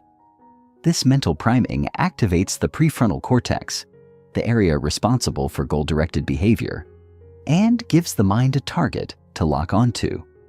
Beyond intention, we must cultivate a sense of psychological safety within ourselves. This means removing the inner critic from the room. Many people cannot enter deep work, not because they are distracted by external things, but because internally, they are afraid of failure, judgment, or imperfection. These thoughts whisper from the shadows. What if it's not good enough? What if you fail again? Who do you think you are? These voices don't belong in the work session. They belong in therapy, reflection, or journaling, but not in the focused hours of creation. Creating mental clarity means telling yourself, this is not the time to judge. This is the time to act. You can evaluate later. For now, you create. We also enhance mental clarity by closing loops before we begin deep work. If you sit down to write while remembering you haven't replied to an important email, that email becomes background noise. One powerful habit is the 5-minute loop closure. Before your work block, take a few minutes to tie up loose ends or record them in a trusted system. It's not about doing everything, but about capturing it somewhere reliable so your brain knows it's safe to forget for now. Mental clarity thrives when the mind trusts itself to return later. Trust, in this context, is the foundation of focus. Finally, the mental environment for deep work includes emotion. Start your session with emotional alignment, not just logistical planning. Ask, how do I want to feel as I work? curious, empowered, grounded. Then set a tiny ritual that evokes that feeling. A song, a breath, a visualization. Anchor your state, not just your schedule. When emotion and cognition align, clarity becomes effortless. The mind enters flow not by force, but by invitation. It feels safe, clear, and ready to dive deep. Chapter 12. Embracing the Void. Overcoming the Fear of Boredom and Rest. In the age of constant stimulation, where our brains are constantly fired up by the endless influx of digital information, the concept of boredom has become almost foreign. It has become synonymous with waste, with idle time, and with a lack of productivity. We've been taught to avoid boredom at all costs, to fill every gap with noise, entertainment, or a new task. However, the truth is that boredom is not a void to fear or avoid, but rather a fertile ground for creativity, reflection, and self-awareness. In this chapter, we will explore the importance of embracing boredom and rest as vital components of the dopamine detox journey. By learning to sit with discomfort, to detach from the constant barrage of stimuli, we unlock the power of the mind's natural ability to reset, to regain clarity, and to focus.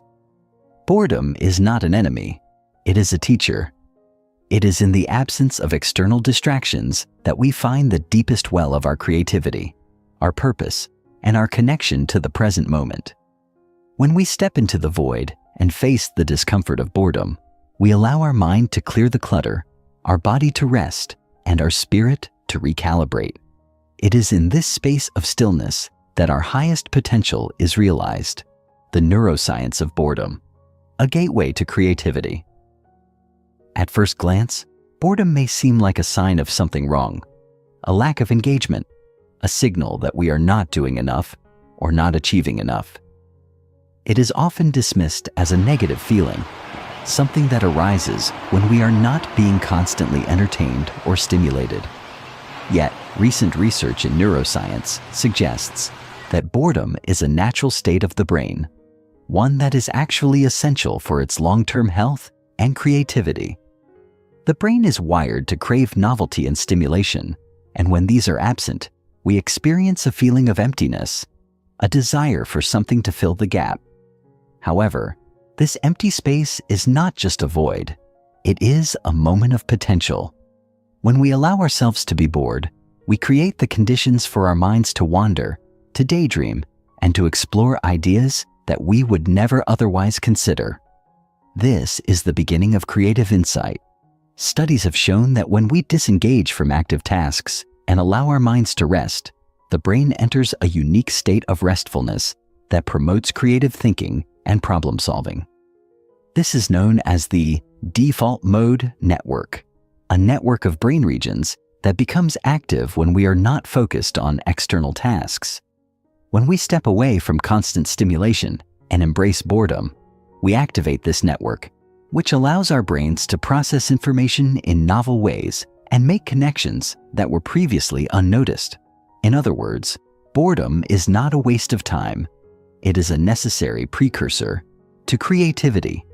The more we allow ourselves to be bored, the more we give our brains the space to generate new ideas, solutions, and insights that can drive our deep work forward. Embracing boredom, then, is not just about enduring a temporary discomfort. It is about tapping into the mind's natural ability to create, innovate, and problem solve. The fear of idleness. Breaking the addiction to constant productivity. For many of us, the very idea of being idle, of doing nothing, triggers a sense of discomfort or even fear. We live in a culture that glorifies busyness, where productivity is the ultimate measure of success. We are conditioned to believe that if we are not constantly busy, we are falling behind. There is a pervasive myth that rest is the enemy of progress, and that the only way to achieve great things is through relentless work and hustle. This belief is ingrained in our daily lives, from the way we schedule our time to the way we measure our worth. But in reality, this obsession with constant productivity is not sustainable. It is, in fact, counterproductive. The idea that we must always be doing something, checking our phones, answering emails, running errands, or working on projects, creates a cycle of perpetual stress and exhaustion that ultimately leads to burnout and decreased effectiveness. Rest, on the other hand, is a powerful tool for recharging the brain and body. It is only through rest that we can maintain our energy, focus, and creativity over the long term. Rest allows us to step back, to let go of the constant pressure to perform, and to recalibrate. However, the fear of idleness prevents many people from fully embracing rest. We feel guilty for taking breaks, for stepping away from our work, or for simply sitting with our thoughts.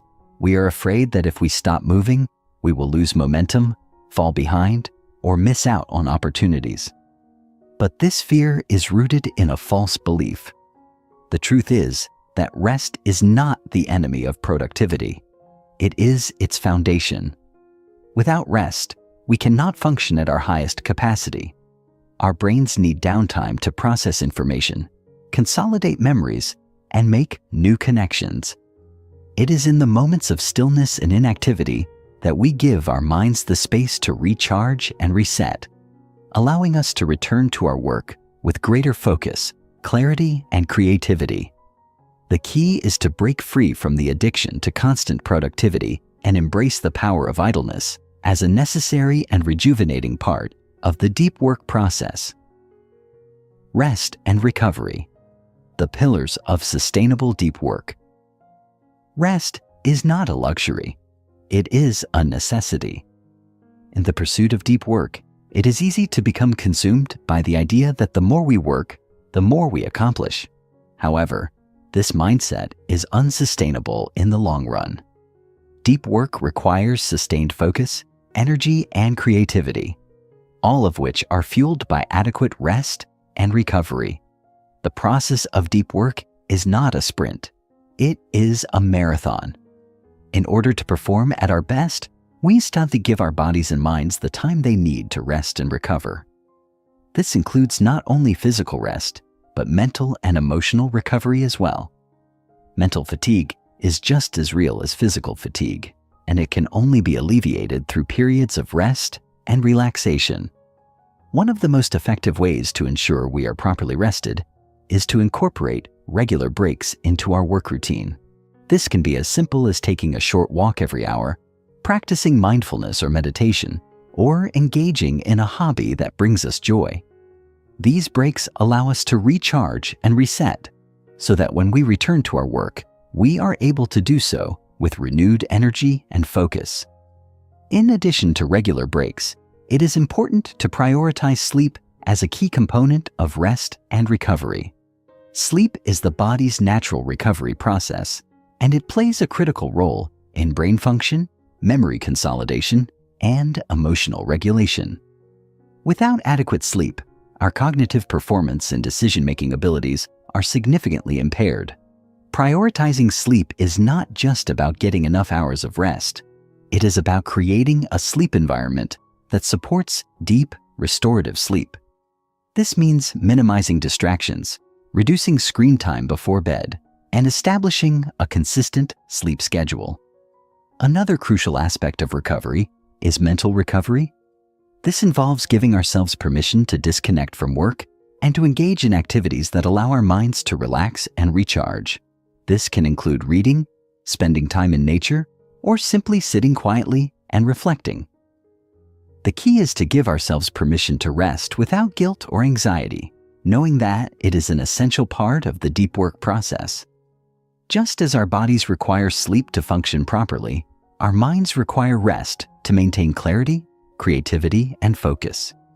Rest and recovery are not just about slowing down. They are about giving ourselves the space to grow, to reflect, and to return to our work with greater intention and energy.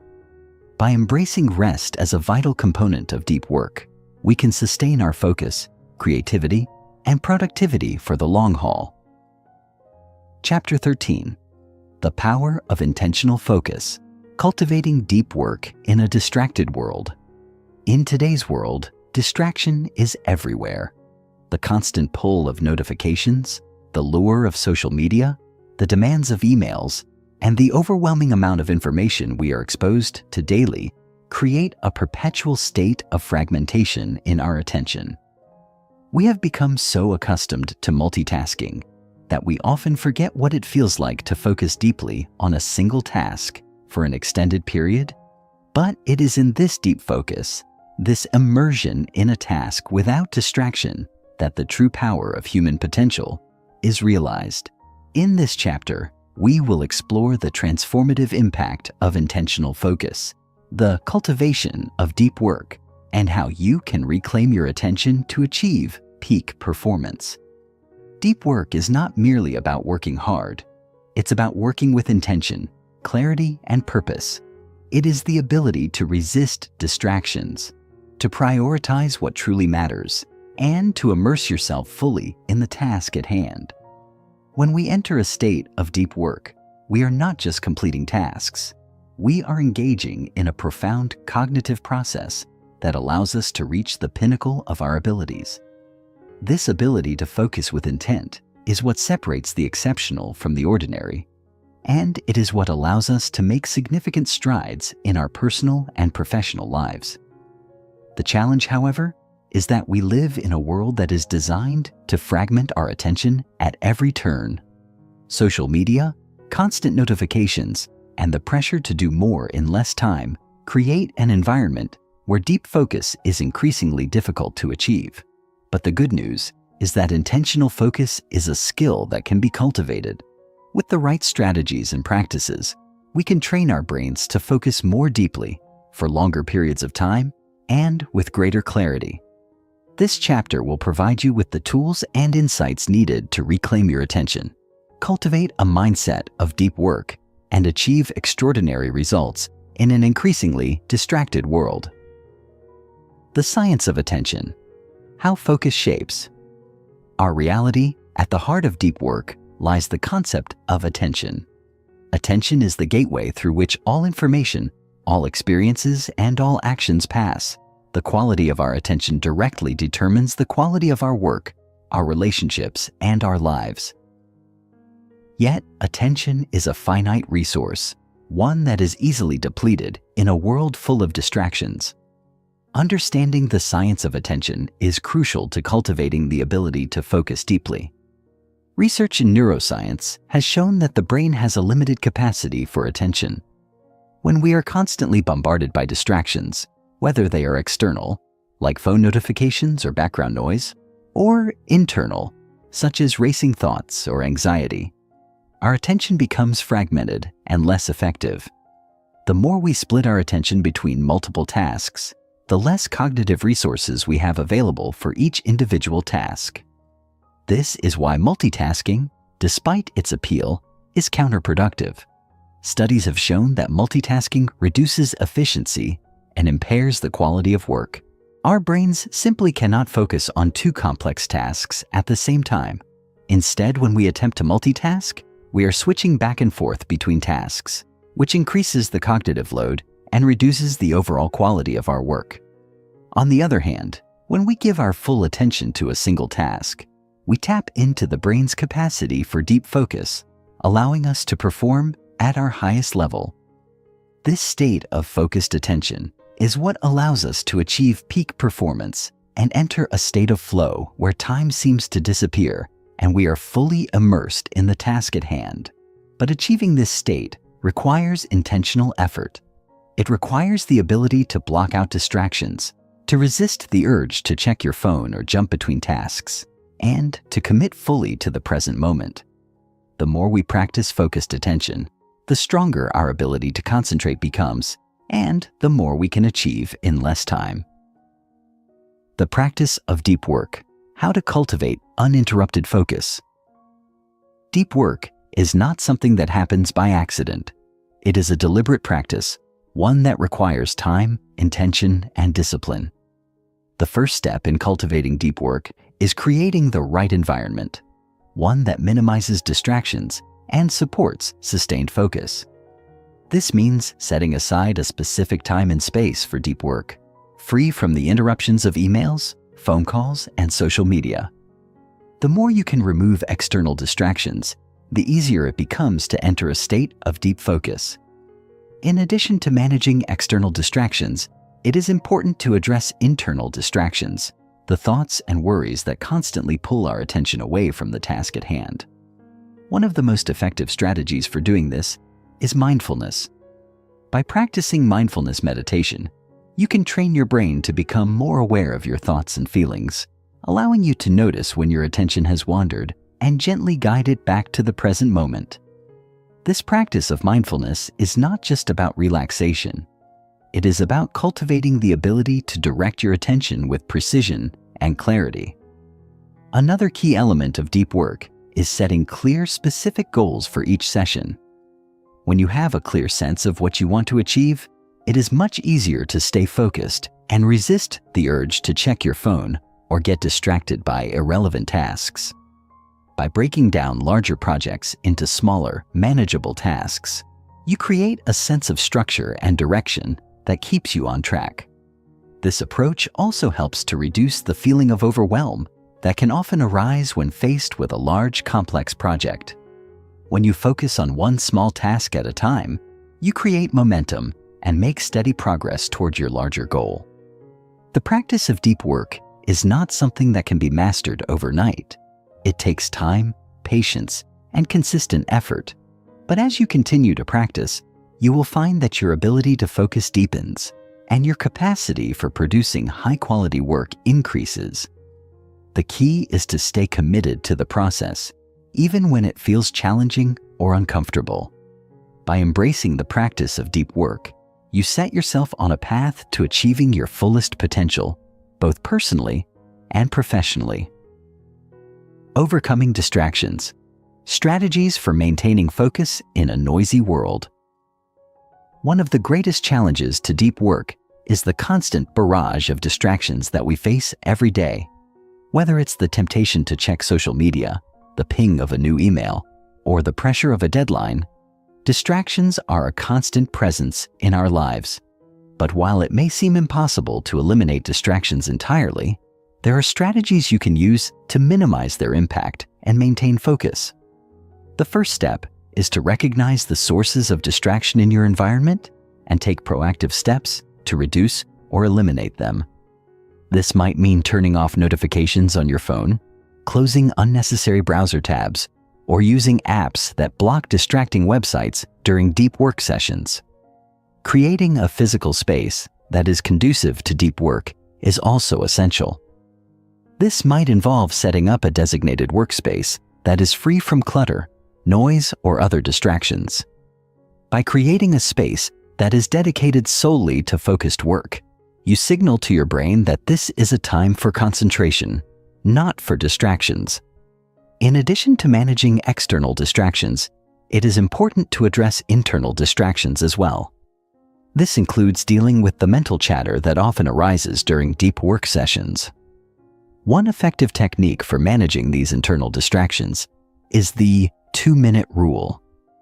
When you notice a distracting thought or urge, whether it's the desire to check your email, think about something unrelated, or even just a feeling of anxiety, commit to allowing yourself to deal with it only for 2 minutes.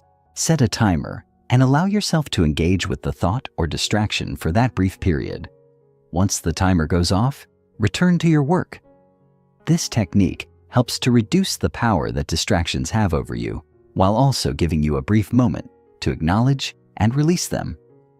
Another powerful strategy for maintaining focus is to use the Pomodoro technique, a time management method that involves working in focused 25-minute intervals followed by short breaks. This technique helps to maintain momentum and energy while preventing burnout. By working in short, focused bursts, you can sustain deep concentration for longer periods of time while giving your mind the opportunity to rest and recharge during breaks. Finally, it is important to practice self-compassion. Deep work is challenging, and it's natural for your mind to wander or for distractions to arise. Rather than berating yourself for losing focus, simply notice when it happens and gently bring your attention back to the task at hand. The more you practice, the easier it becomes to stay focused and resist the pull of distractions. Chapter 14. Mastery through Consistency. Achieving Lasting Transformation. At the heart of every great achievement lies one simple truth. Mastery is not an event, but a process. It is a journey, one that requires relentless consistency, patience, and dedication. In the pursuit of deep work and a dopamine detox, the final step toward transformation is not a sudden leap, but a steady, incremental commitment to change. This is what separates those who merely dabble in improvement from those who achieve true, lasting transformation. The ability to create a life of deep work, a life where focus, creativity, and clarity flow effortlessly, comes not from intense bursts of effort, but from the disciplined, daily practice of consistency. In this final chapter, we will explore the power of consistency in achieving lasting transformation. We will uncover the practical strategies you can use to turn deep work from an occasional activity into a way of life, one that allows you to produce extraordinary results while maintaining your well-being. The key to mastery in any field, whether it be creative work, professional success, or personal growth, is not just about working harder or smarter, but about working consistently, day in and day out. It's about embracing the process of growth, understanding that true progress comes in small, deliberate steps rather than monumental leaps.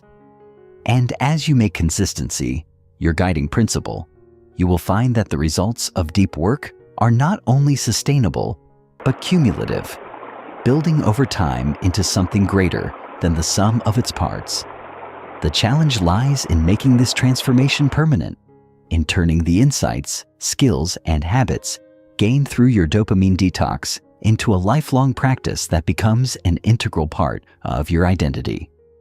This final chapter will guide you through the steps of creating lasting change, overcoming the inevitable obstacles that arise, and turning deep work into a way of life that is not just productive, but deeply fulfilling. The compound effect of small, consistent actions.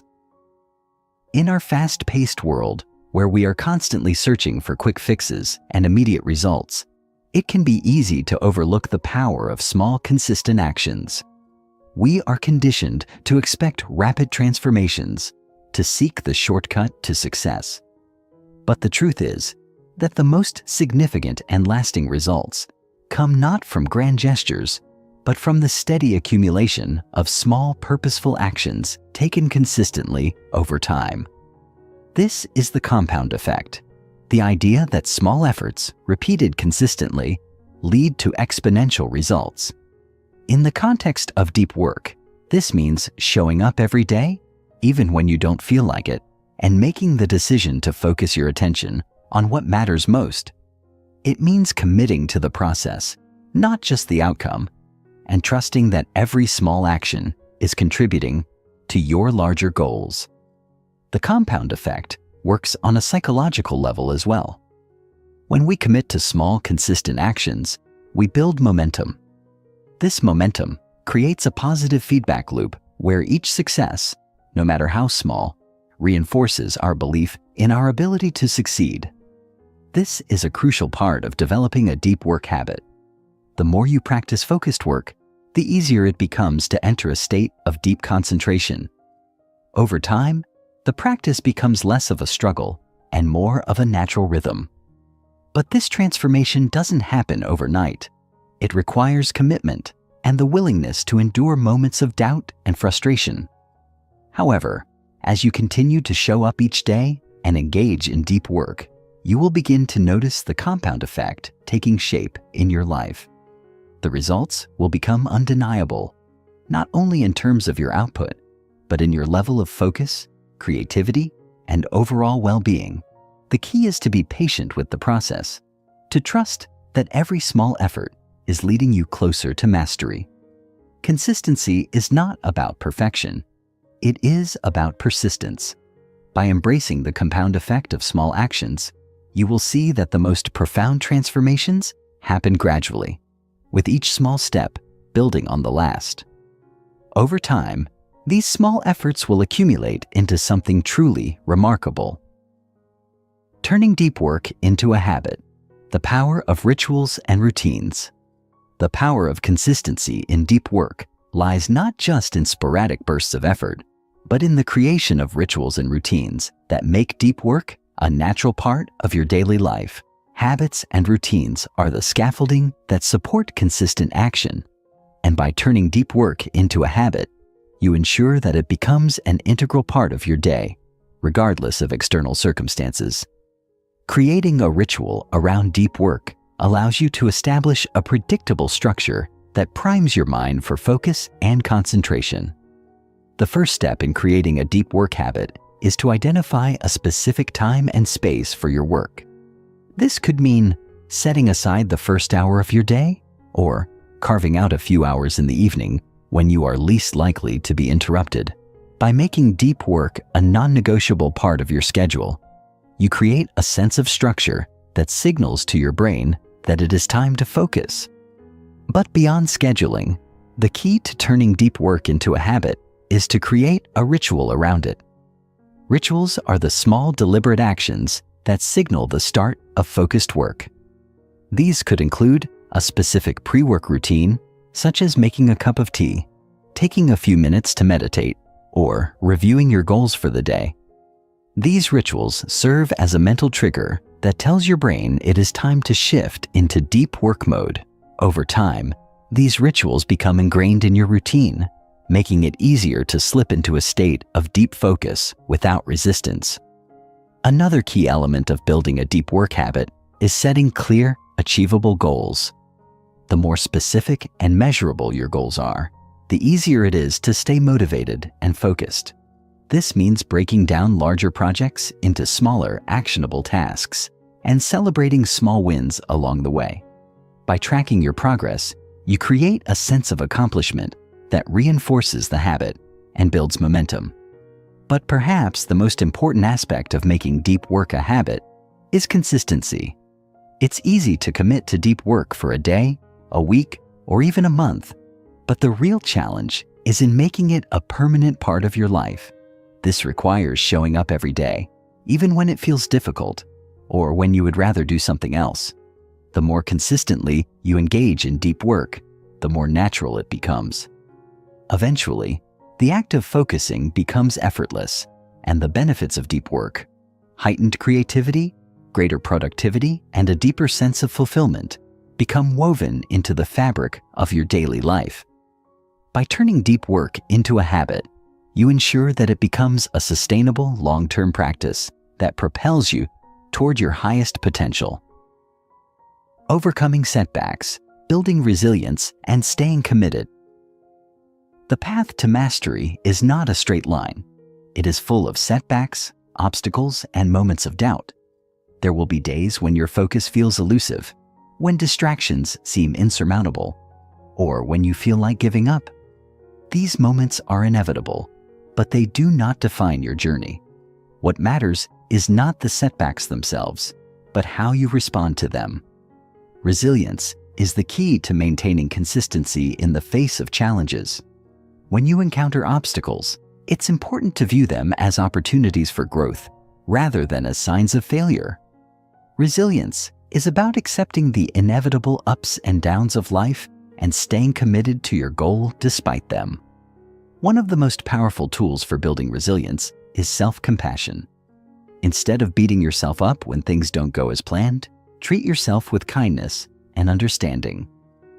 Recognize that setbacks are a normal part of the process and that every failure is an opportunity to learn and improve. Another key to overcoming setbacks is to stay focused on your why, the deeper purpose behind your commitment to deep work. When you are clear on your purpose, it becomes easier to stay motivated and to push through the inevitable challenges.